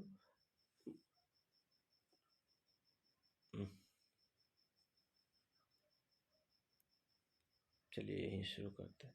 जैन धर्म के संस्थापक कौन थे? जैन धर्म के संस्थापक कौन थे? ऋषभदेव, जिन्हें आदिनाथ भी कहा जाता है। जैन धर्म के संस्थापक ऋषभदेव यानी आदिनाथ भी कहा जाता है। तीर्थकर शब्द किससे संबंधित है? जैन धर्म से। तीर्थकर शब्द किससे संबंधित है? जैन धर्म से। अनेकांतवाद किस धर्म मूल सिद्धांत एवं दर्शन है? किस धर्म का मूल सिद्धांत एवं दर्शन है? जैन धर्म का। अनेकांतवाद किस धर्म का मूल सिद्धांत एवं दर्शन है? जैन धर्म का। जैन धर्म में कर्म परमाणुओं के पूर्ण विनाश को सूचित करने वाली अवस्था को क्या कहा जाता है? निर्जरा। जैन धर्म में कर्म परमाणुओं के पूर्ण विनाश को सूचित करने वाली अवस्था को क्या कहा जाता है? निर्जरा। कर्म परमाणुओं के पूर्ण विनाश को सूचित करने वाली अवस्था को निर्जरा कहा जाता है। जैन धर्म में शबर का क्या अभिप्राय है? जीव की ओर नए कर्म का प्रवाह रुक जाना। जैन धर्म में शबर का क्या अभिप्राय है? जीव की ओर नए कर्म का प्रवाह रुक जाना। गंग वंश के राजा राजमल चतुर्थ के मंत्री एवं सेनापति चामुंड राय ने 974 ईस्वी में श्रवण बेलगोला के पास एक जिन मूर्ति का निर्माण करवाया था, जो बाहुबली यानी गोमतेश्वर की मूर्ति कहलाती है। यहाँ 12 वर्ष के अंतराल पर मनाया जाता है। यहाँ पर 12 वर्ष के अंतराल पर मनाया जाने वाला उत्सव महामस्तकाभिषेक के नाम से जाना जाता है। यानी कहा जाता है कि गंग वंश के राजा राजमल चतुर्थ के मंत्री एवं सेनापति चामुंड राय ने 974 ईस्वी में श्रवण बेलगोला के पास एक जिन की मूर्ति का निर्माण कराया था, जो बाहुबली यानी गोमतेश्वर की मूर्ति कहलाई। श्रवण बेलगोला में यहाँ 12 वर्ष के अंतराल पर मनाया जाने वाला उत्सव क्या है?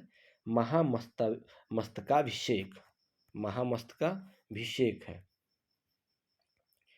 त्रिरत्न, त्रिरत्न सम्यक ज्ञान, सम्यक आचरण और सम्यक दर्शन। कौन कौन है? सम्यक ज्ञान, सम्यक आचरण और सम्यक दर्शन किस धर्म से संबंधित है? जैन धर्म से। यानी त्रिरत्न में सम्यक दर्शन, सम्यक आचरण और सम्यक ज्ञान जैन धर्म से है। आजीवक संप्रदाय के संस्थापक कौन है? तो मक्खली गोसाल है। आजीवक संप्रदाय के संस्थापक कौन है? मक्खली गोसाल है। अनुव्रत सिद्धांत किस धर्म से संबंधित है? जैन धर्म से। अनुव्रत सिद्धांत किस धर्म से संबंधित है? तो जैन धर्म से। यापनीय किस का संप्रदाय था? जैन धर्म का। यापनीय किसका संप्रदाय था? तो जैन धर्म का। प्रारंभिक जैन साहित्य किस भाषा में लिखे गए थे? अर्धमागधी में। प्रारंभिक जैन साहित्य अर्धमागधी में लिखे गए हैं। प्रारंभिक जैन साहित्य अर्धमागधी में लिखे गए हैं। पार्श्वनाथ से संबंध होने के कारण कौन सा स्थल जैन सिद्ध क्षेत्र माना जाता है? सम्मेद शिखर। पार्श्वनाथ से संबद्ध होने के कारण सम्मेद शिखर जैन सिद्ध क्षेत्र माना जाता है। जैन संप्रदाय में प्रथम विभाजन के पश्चात निर्मित श्वेतांबर संप्रदाय के संस्थापक कौन थे? स्थूलभद्र। श्वेतांबर संप्रदाय के संस्थापक स्थूलभद्र। स किस जैन संगति में अंतिम रूप से श्वेतांबर आगम का संपादन हुआ? प्रथम जैन संगति पाटलिपुत्रा में श्वेतांबर आगम का संपादन हुआ। जैन संगतियां यानी जैन सम्मेलन। प्रथम जैन संगति 300 ईस्वी में पाटलिपुत्र बिहार में स्थूलभद्र अध्यक्ष थे। प्रथम जैन संगति 300 ईस्वी पाटलिपुत्र में हुई, स्थूलभद्र में। द्वितीय संगति 512 ईस्वी में बल्लभी गुजरात। कौन थे अध्यक्ष? क्षमाश्रवण। प्रथम में स्थूलभद्र, दूसरा में क्षमाश्रवण। प्रथम पाटलिपुत्रा में, दूसरा बल्लभी गुजरात में। पहला 300 ईस्वी में, दूसरा 512 ईस्वी में।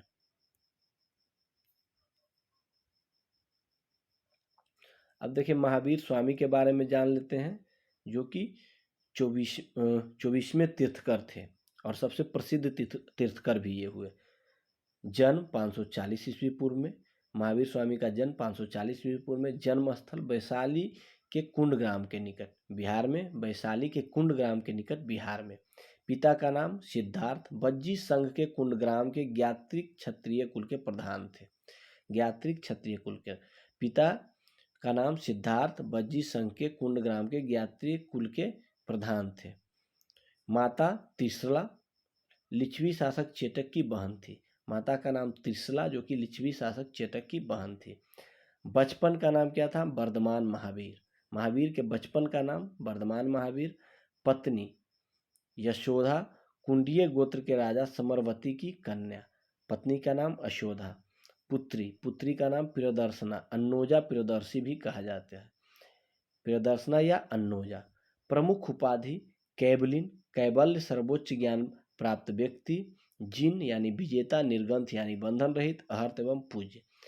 प्रमुख उपाधि क्या क्या? केवलिन, जिन, निर्गंथ एवं अहर्त। निर्वाण की प्राप्ति कहाँ हुई? तो पावापुरी में। निर्वाण की प्राप्ति पावापुरी में 72 वर्ष की आयु में 468 ईस्वी पूर्व में शस्ति पाल के यहाँ मल्ल गणराज के प्रधान का शासित क्षेत्र। मल्ल गणराज प्रधान का शासित क्षेत्र। निर्वाण की प्राप्ति पावापुरी राजगिरी बिहार में 72 वर्ष की आयु में यानी 468 ईस्वी पूर्व में शस्तिपाल के यहाँ मल्ल गणराज के प्रधान का शासित क्षेत्र। स्यादवाद सिद्धांत किससे संबंधित है? जैन धर्म से। स्यादवाद सिद्धांत किससे संबंधित है? जैन धर्म से। उत्तर प्रदेश में स्थित कौन सा स्थान बौद्ध एवं जैन धर्मों का प्रसिद्ध तीर्थ स्थल है? कौशाम्बी। बौद्ध एवं जैन धर्मों दोनों की प्रसिद्ध तीर्थ स्थल है कौशाम्बी। 16 महाजनपदों का उल्लेख किसमें मिलती है? तो भगवती सूत्र, जो कि एक जैन ग्रंथ है। 16 महाजनपदों का उल्लेख किस जैन रचना में मिलती है? तो भगवती सूत्र में। बराबर की गुफाओं का निर्माण किसके लिए किया गया था? आजीविकों के आवास के लिए।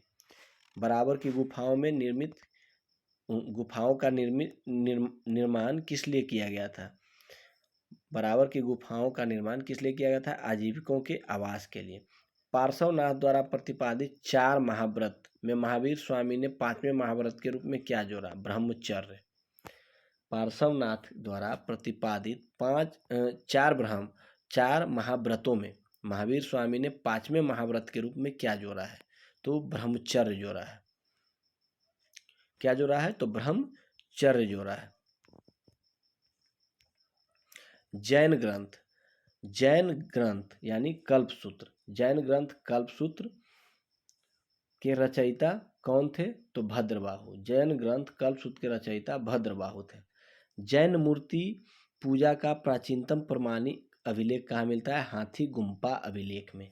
जैन मूर्ति पूजा का प्रमाणिक अभिलेख कहाँ मिलता है? तो हाथी गुम्फा अभिलेख में। जैन ग्रंथ कल्पसूत्र किसके द्वारा रचा गया है?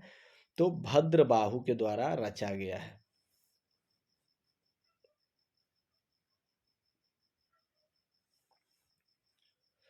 बौद्ध धर्म।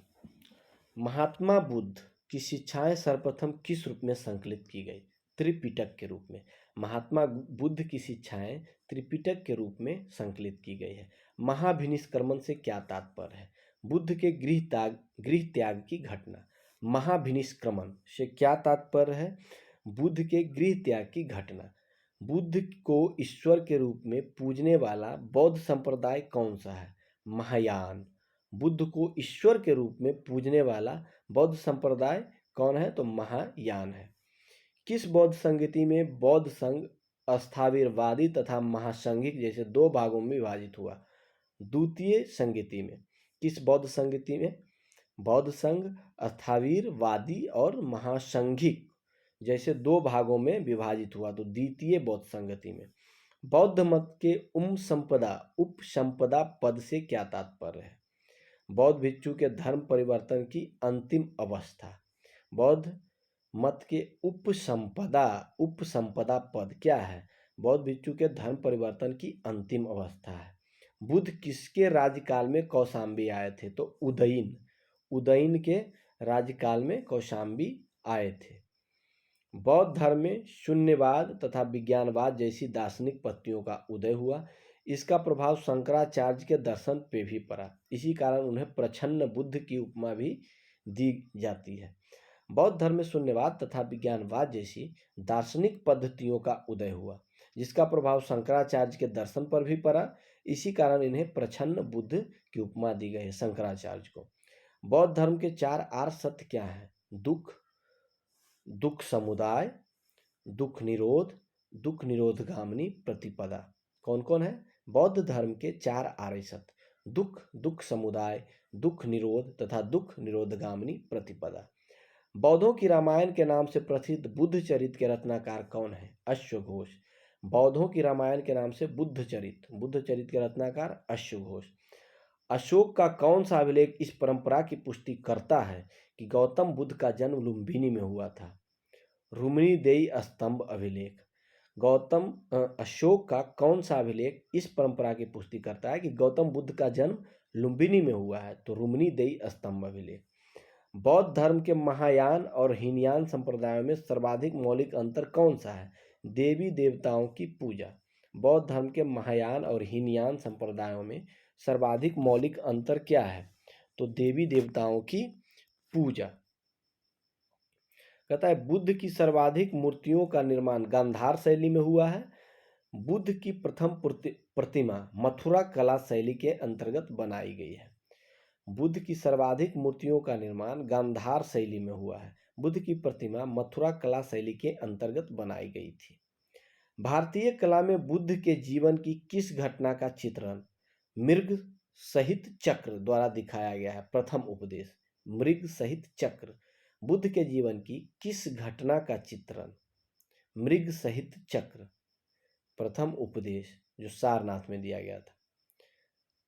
बोध गया के महाबोधि मंदिर का संबंध गौतम बुद्ध के जीवन की किस महत्वपूर्ण घटना से है? गौतम बुद्ध को ज्ञान प्राप्ति हुआ था। गौतम बुद्ध को ज्ञान प्राप्ति बौद्ध गया से बौद्ध गया में ही हुआ था। वहीं पे महाबोधि मंदिर है। बुद्ध के उपदेश किससे संबंधित है? आचरण की शुद्धता एवं पवित्रता से। बुद्ध के उपदेश किससे संबंधित है? तो सिर्फ आचरण के शुद्धता एवं पवित्रता से। अब बुद्ध के बारे में जान लेते हैं। महात्मा बुद्ध का वास्तविक नाम, बौद्ध धर्म के वास्तविक संस्थापक महात्मा बुद्ध थे। जन्म 563 ईस्वी पूर्व में हुआ था। जन्म स्थल कहाँ है? तो 563 ईस्वी पूर्व में लुम्बिनी वन, कपिल वस्तु वर्तमान रुक्मिणीदेही नेपाल। कपिल वस्तु वर्तमान रुक्मिणीदेही नेपाल में। पिता शुद्धोधन शाक्यों के राज कपिल वस्तु के शासक थे, यानी शाक्यगण के मुखिया भी उन्हें कह सकते हैं, पिता शुद्धोधन। माता महामाया देवी जो कि कोलिय गणराज की थी। माता का नाम महामाया देवी कोलिय गणराज की थी। बचपन का नाम सिद्धार्थ था। गोत्र गौतम। बचपन का नाम सिद्धांत। पालन पोषण विमाता प्रजापति गौतमी। पत्नी का नाम यशोधरा, कोलिय गणराज की राजकुमारी। कोलिय गणराज की राजकुमारी। माता भी कोलिय गणराज की ही थी और पत्नी भी कोलिय गणराज की ही थी। पुत्र का नाम राहुल। पुत्र का नाम राहुल। सारथी का नाम चन्ना। सारथी का नाम चन्ना। घोड़ा का नाम कंठक। घोड़ा का नाम कंठक। ज्ञान प्राप्ति स्थल गया, जिसे बोध गया कहते हैं आज, बिहार। निरंजना नदी के तट पर। घटना संबोधि, यानी पीपल के वृक्ष के नीचे। प्रथम उपदेश ऋषिपट्टनम सारनाथ में। प्रथम उपदेश ऋषिपट्टनम सारनाथ। शिष्य आनंद व उपाली। इनके दो प्रमुख शिष्य थे, आनंद व उपाली। धर्म प्रचार का स्थल शाक्य, काशी, मगध, अंग, मल, बज्जी और कौशलराज। धर्म प्रचार का स्थल शाक्य, काशी, मगध, अंग, मल, बज्जी और कौशल गणराज। जीवन का अंत 483 ईसा पूर्व। 483 ईसा पूर्व। आयु 80 वर्ष। दिन वैशाख की पूर्णिमा। स्थल कुशीनगर उत्तर प्रदेश। जीवन का अंत यानी जिसे हम महापरिनिर्वाण भी कहते हैं, 483 ईस्वी पूर्व में। आयु 80 वर्ष। दिन वैशाख की पूर्णिमा। स्थल कुशीनगर उत्तर प्रदेश। बुद्ध के जीवन में ही कौन संघ प्रमुख बनना चाहता था?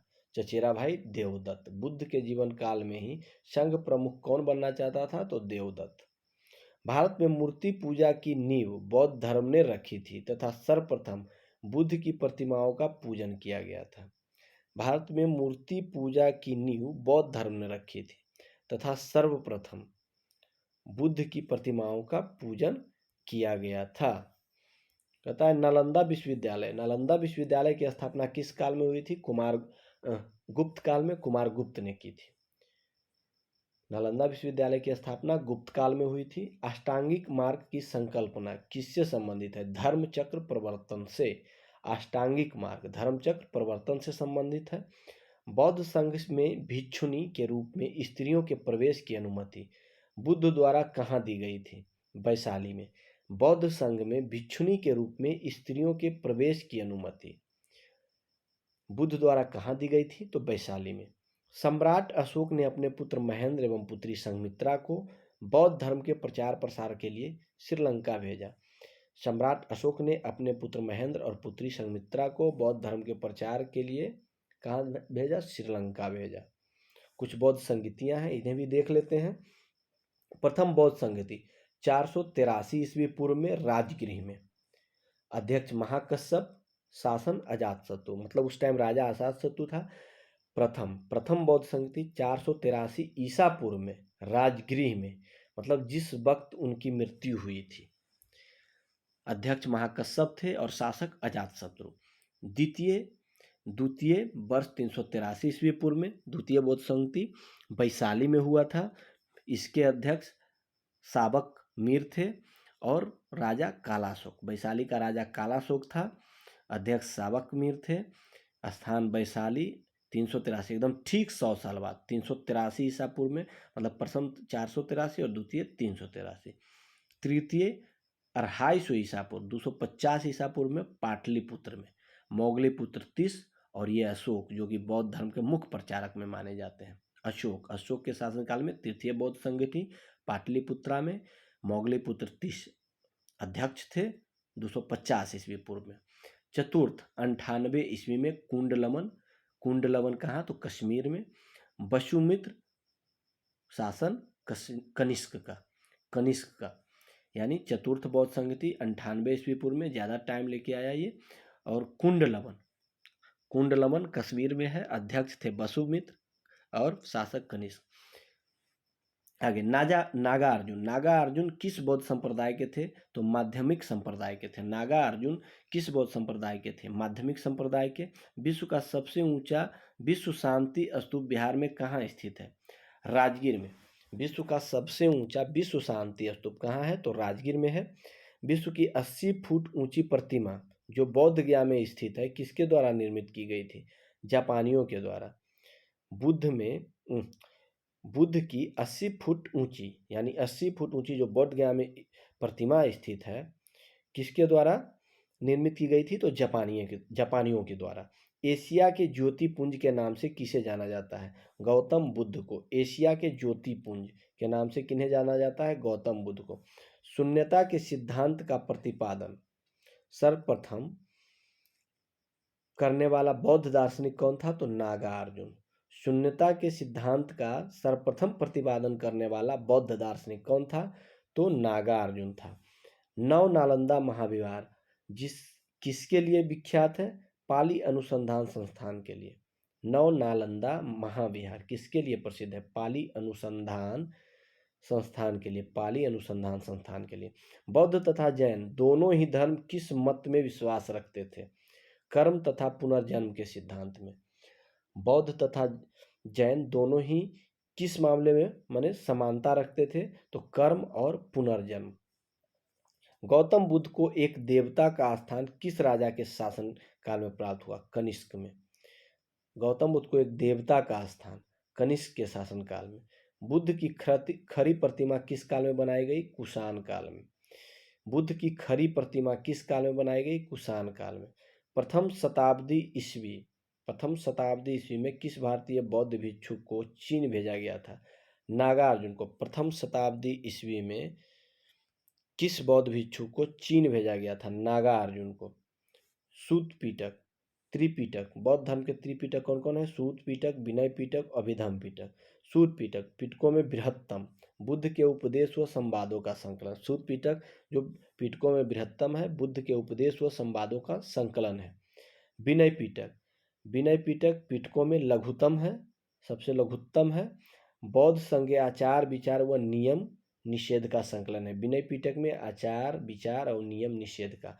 अभिधमो पीटक पिटकों में मध्यम बुद्ध के आध्यात्मिक व दार्शनिक विचारों का संकलन। बुद्ध के आध्यात्मिक व दार्शनिक विचारों का संकलन है अभिधम पीटक में।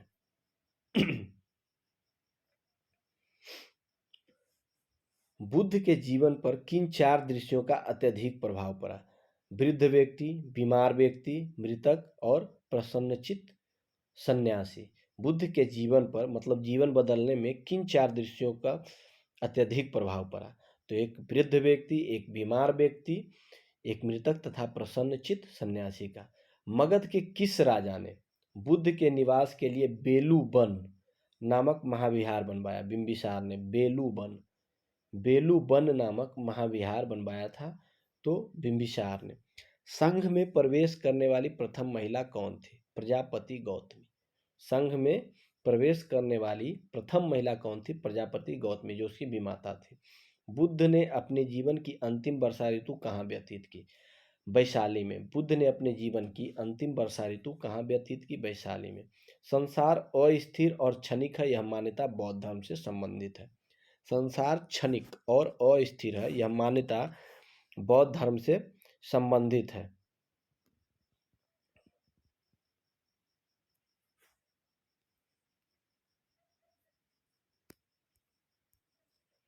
बुद्ध के जीवन की घटनाएं एवं उनके प्रतीक।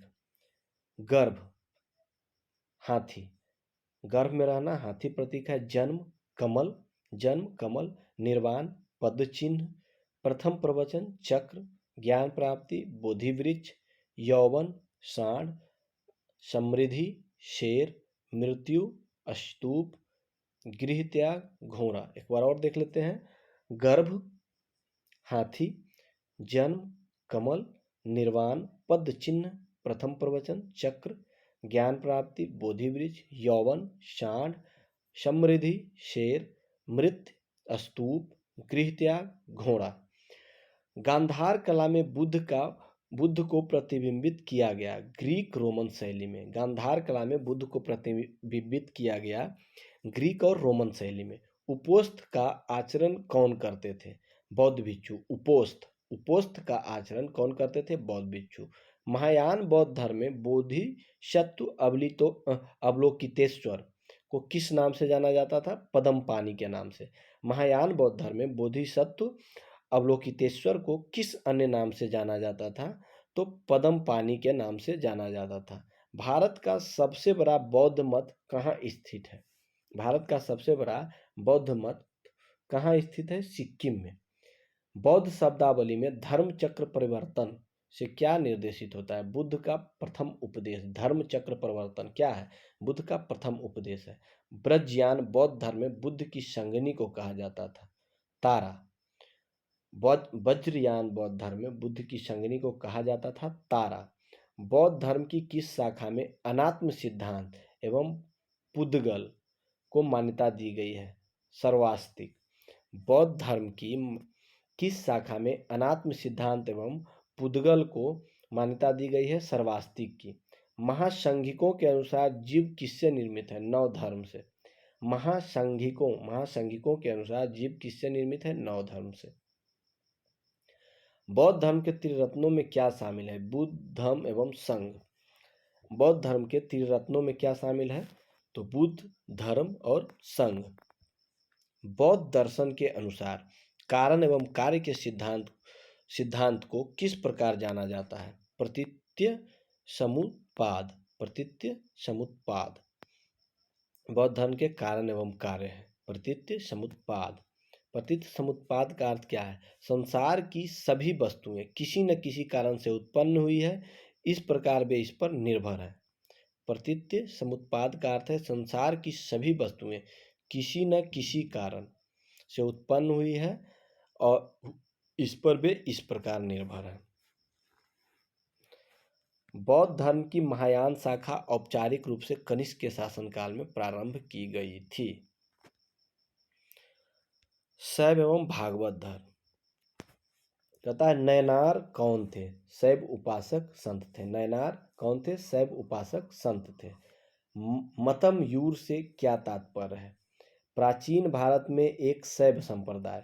मत मयूर से क्या तात्पर्य है? प्राचीन भारत में एक शैव संप्रदाय। त्रिमूर्ति तथा अर्धनारीश्वर की पूजा किस काल में प्रारंभ हुई? गुप्त काल में। त्रिमूर्ति तथा अर्धनारीश्वर की पूजा किस काल में? गुप्त काल में प्रारंभ हुई। मेगास्थनीज ने भगवान शिव को कौन सी संज्ञा दी थी? डायोनिसस। मेगास्थनीज ने भगवान शिव को कौन सी संज्ञा दी थी? डायोनिसस।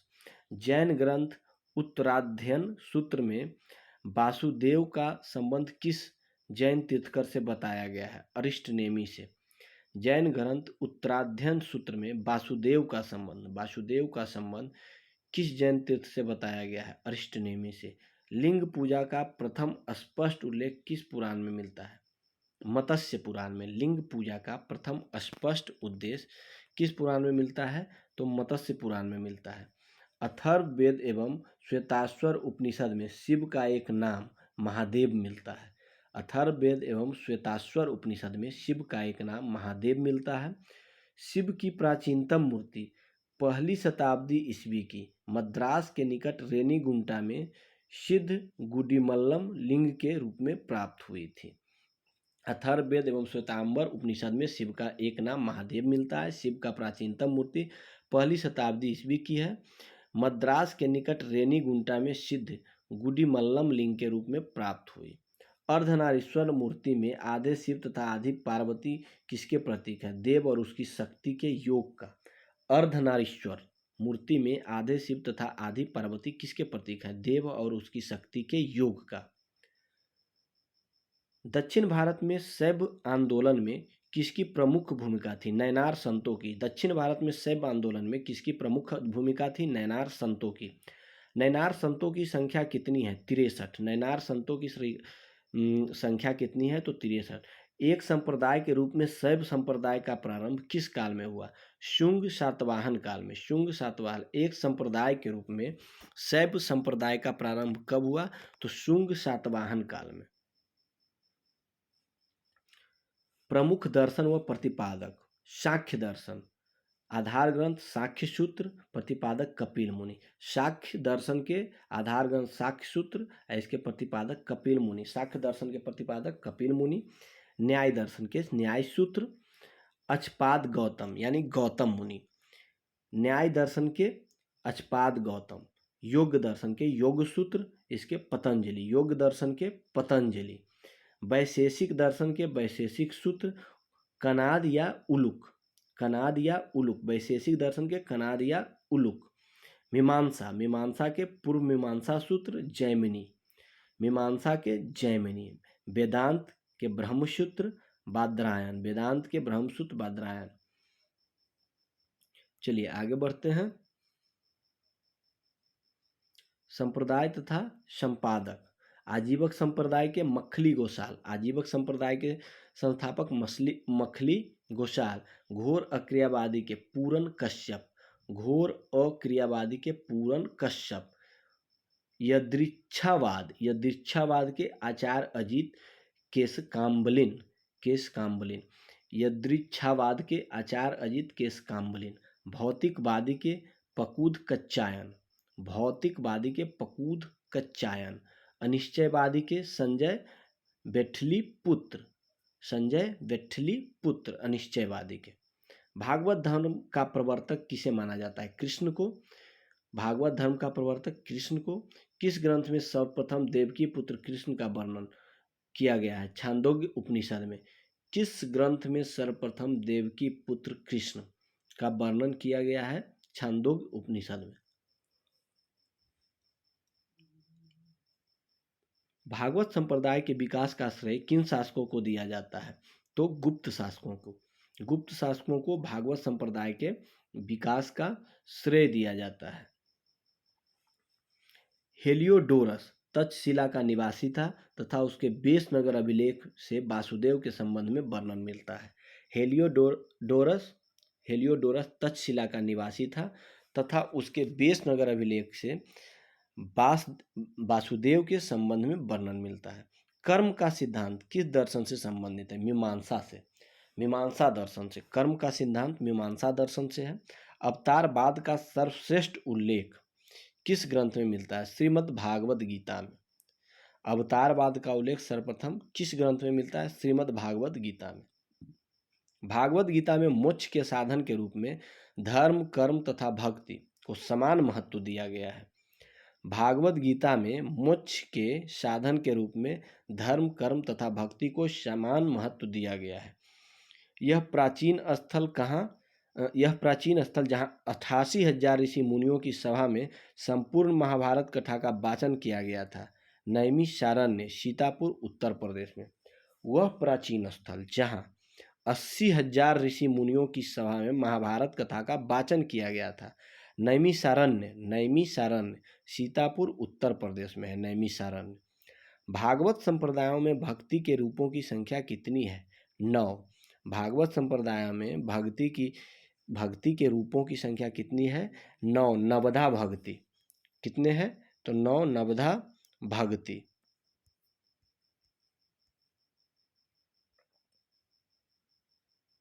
कहता है मेगास्थनीज ने कृष्ण को किस नाम से उल्लेखित किया? हेराक्लीज के नाम से। मेगास्थनीज ने कृष्ण को किस नाम से उल्लेखित किया है?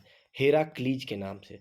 दक्षिण भारत में वैष्णव मत का विस्तार किसने किया था? अलवार संतों ने। दक्षिण भारत में वैष्णव मत का आविष्कार किसने किया था, या विस्तार कहिए? दक्षिण भारत में वैष्णव मत का विस्तार किसने किया था? अलवार संतों ने। अलवार संतों की संख्या 12 मानी जाती है। इन संतों में अंडाल नामक महिला संत का नाम भी उल्लेख है, जिन्हें दक्षिण की मीरा भी कहा जाता है। अलवार संतों की संख्या में 12 अलवार संतों की संख्या 12 मानी जाती है। इन संतों में अंडाल नामक महिला संत का भी उल्लेख है, जिन्हें दक्षिण की मीरा भी कहा जाता है। गुप्त शासक चंद्रगुप्त द्वितीय ने विक्रमादित्य, विक्रमांक तथा परम भागवत आदि उपाधियां धारण की थी। चंद्रगुप्त द्वितीय गुप्त शासक, विक्रमादित्य, विक्रमांक तथा परम भागवत की उपाधि धारण की थी। 6ठी सदी ईस्वी पूर्व की राजनीतिक दशा। प्रथम मगध साम्राज्य का उत्कर्ष किस शताब्दी में हुआ था? ईस्वी पूर्व 6ठी शताब्दी में प्रथम मगध साम्राज्य के उत्कर्ष 6ठी ईसा पूर्व में हुआ था। 600 मतलब 6ठी शताब्दी ईसा पूर्व में। मगध साम्राज्य का वास्तविक संस्थापक कौन था? बिंबिसार, लगभग 544 से 549 ईसा पूर्व। 544 से 549 ईसा पूर्व मगध साम्राज्य का वास्तविक संस्थापक बिंबिसार, लगभग 544 से 549 ईसा पूर्व। गोदावरी नदी के तट पर स्थित महाजनपद का क्या नाम था? अस्मक जनपद। गोदावरी नदी के तट पर स्थित महाजनपद का नाम अस्मक, दक्षिण भारत में स्थित एकमात्र महाजनपद अस्मक था, जो कि गोदावरी नदी के तट पर था। नंद वंश के पश्चात मगध पर किस राजवंश ने शासन किया? मौर्य वंश ने। नंद वंश के पश्चात मगध पर मौर्य वंश ने शासन किया। पाटलिपुत्र को किस शासक ने सर्वप्रथम अपनी राजधानी बनाया? उदयन। पाटलिपुत्र को किस शासक ने सर्वप्रथम अपनी राजधानी बनाया? उदयन ने। उदयन बासबदता की कहानी किस स्थान विशेष से संबंधित है? उदयन बासबदता की कहानी उज्जैन से। उदयन बासबदता की कहानी कहाँ किससे संबंधित है? किस स्थान से संबंधित है? उज्जैन से। सिकंदर के आक्रमण के समय उत्तर भारत में नंद वंशीय शासक घनानंद का शासन था। सिकंदर के आक्रमण के समय उत्तर भारत में नंद वंशीय शासक घनानंद का शासन था। गौतम बुद्ध के समय का प्रसिद्ध वैद्य जीवक को किसने अपने दरबार में स्थान प्रदान किया था? बिंबिसार ने। प्राचीन स्थान श्रावस्ती का नगर विन्यास किस आकृति का था? अर्धचंद्राकार। कहता है गौतम बुद्ध के समय प्रसिद्ध वैद्य जीवक को किसने अपने दरबार में स्थान दिया? तो बिंबिसार को। प्राचीन स्थान श्रावस्ती का नगर विन्यास किस आकृति का है? अर्धचंद्राकार। मगध के किस शासक ने राज्यारोहण के लिए अपने पिता की हत्या की एवं स्वयं भी अपना पुत्र द्वारा मारा गया? अजातशत्रु। मगध के किस शासक ने राज्यारोहण के लिए अपने पिता की हत्या की एवं अपने पुत्र द्वारा मारा गया? अजातशत्रु। सिकंदर एवं पोरस की सेनाओं के मध्य किस नदी के तट पर युद्ध हुआ? झेलम नदी के तट पर। सिकंदर एवं पोरस के बीच झेलम नदी के तट पर युद्ध हुआ। किस शासक को परशुराम का दूसरा अवतार कहा जाता है? महापद्म नंद को। किस शासक को परशुराम का दूसरा अवतार कहा जाता है? महापद्म नंद को।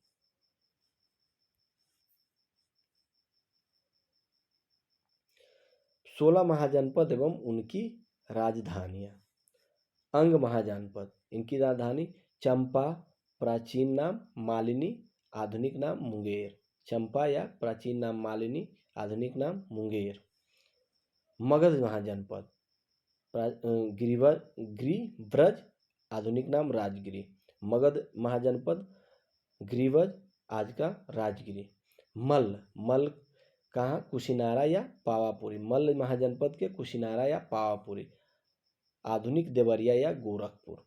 काशी वाराणसी, काशी का वाराणसी। कौशल के श्रावस्ती या अयोध्या, आधुनिक फैजाबाद। कौशल, श्रावस्ती या अयोध्या, आधुनिक फैजाबाद। 6ठा पांचाल, उत्तरी पांचाल अहिछत्र एवं दक्षिणी पांचाल को काम्पिल्य कहा जाता है। उत्तरी पांचाल को अहिछत्र एवं दक्षिणी पांचाल को काम्पिल्य कहा जाता है। पांचाल के उत्तरी एवं दक्षिणी अहिछत्र एवं काम्पिल्य। कुरु के इंद्रप्रस्थ, जो कि आधुनिक मेरठ एवं दक्षिण पूर्व हरियाणा। 8वां बज्जी विदेह एवं मिथिला। बज्जी विदेह एवं मिथिला। मत्स्य विराटनगर जयपुर। मत्स्य विराटनगर, जो आधुनिक जयपुर है। वत्स कौशाम्बी, आधुनिक इलाहाबाद और बांदा। वत्स के कौशाम्बी, आधुनिक इलाहाबाद एवं बांदा। सुरसेन के मथुरा, सुरसेन के मथुरा। चेदी, चेदी के सोत्थिवती, अभी सुक्तिवती, सुक्तिमती, आधुनिक नाम सुक्तिमती। अस्मक के पोतन या पोटली, अस्मक के पोतन या पोटली। अवंती के उत्तरी अवंती, उज्जैन एवं दक्षिणी अवंती, माहिष्मती। अवंती के उत्तरी अवंती, उज्जैन एवं दक्षिणी अवंती, माहिष्मती। गांधार के तक्षशिला, आधुनिक पाकिस्तान, तक्षशिला आधुनिक पाकिस्तान में है। कंबोज, कंबोज के हाटक, राजपुर कश्मीर, कंबोज, कंबोज के हाटक, राजपुर कश्मीर। बज्जी तथा मल महाजनपदों में गणतांत्रिक व्यवस्था थी, बज्जी तथा मल महाजनपदों में गणतांत्रिक व्यवस्था थी। हर्यक वंश का अंतिम शासक कौन था? नागदशक, हर्यक वंश का अंतिम शासक नागदशक था। उज्जैन का प्राचीनतम नाम क्या था? अवंतिका, उज्जैन का प्राचीनतम नाम अवंतिका। सिकंदर की मृत्यु कहाँ हुई थी? बेबीलोन में 323 ईस्वी पूर्व में। सिकंदर की मृत्यु कहाँ हुई थी? बेबीलोन में 323 ईस्वी पूर्व में। ग्रीक, ग्रीक लेखकों ने किस शासक का उल्लेख अग्रमीज एवं जेंद्रमीज नाम से किया था? ग्रीक लेखकों ने किस शासक का उल्लेख अग्रमीज एवं जेंद्रमीज, घनानंद का, घनानंद का। ग्रीक लेखकों ने किस शासक का उल्लेख अग्रमीज एवं जेंद्रमीज नाम से किया गया था? सिकंदर के समकालीन यूनानी लेखकों का विवरण। अरिस्टोब्यूलस, ओनोसेक्रिट्स, निरियाकस। ओरिस्टोबुलस, ओरिस्टोबुलस 327 से 326 ईस्वी पूर्व। युद्ध का इतिहास, रचनाएं इसकी। युद्ध का इतिहास, महत्वपूर्ण साक्ष्य, एरियन एवं प्लूटार्क ने अपनी रचनाओं का आधार बताया था, एरियन एवं प्लूटार्क ने अपनी रचनाओं का आधार बताया था। ओनोसेक्रिट्स 327 से 326 ईस्वी पूर्व। सिकंदर की जीवनी, सिकंदर की जीवनी ओनोसेक्रिट्स ने। यह जहाजी बेड़े का चालक था, यह जहाजी बेड़े का चालक था। निरियाकस, निरियाकस भी 327 से 326 ईस्वी पूर्व। स्ट्रेबो एवं एरियन विवरण, स्ट्रेबो एवं एरियन विवरण। यह सिकंदर के जहाजी बेड़े का एडमिरल था, यह सिकंदर के जहाजी बेड़े का एडमिरल था। बौद्ध ग्रंथ अंगुत्तर निकाय एवं जैन ग्रंथ भगवती सूत्र में 16 महाजनपदों का उल्लेख मिलता है। बौद्ध ग्रंथ अंगुत्तर निकाय एवं जैन ग्रंथ भगवती सूत्र में 16 महाजनपदों का उल्लेख मिलता है। तो चलिए, पार्ट 1 खत्म हुआ, और अगर वीडियो अच्छा लगे तो अगला वीडियो के लिए सब्सक्राइब एवं लाइक जरूर करें। जय हिंद, जय भारत।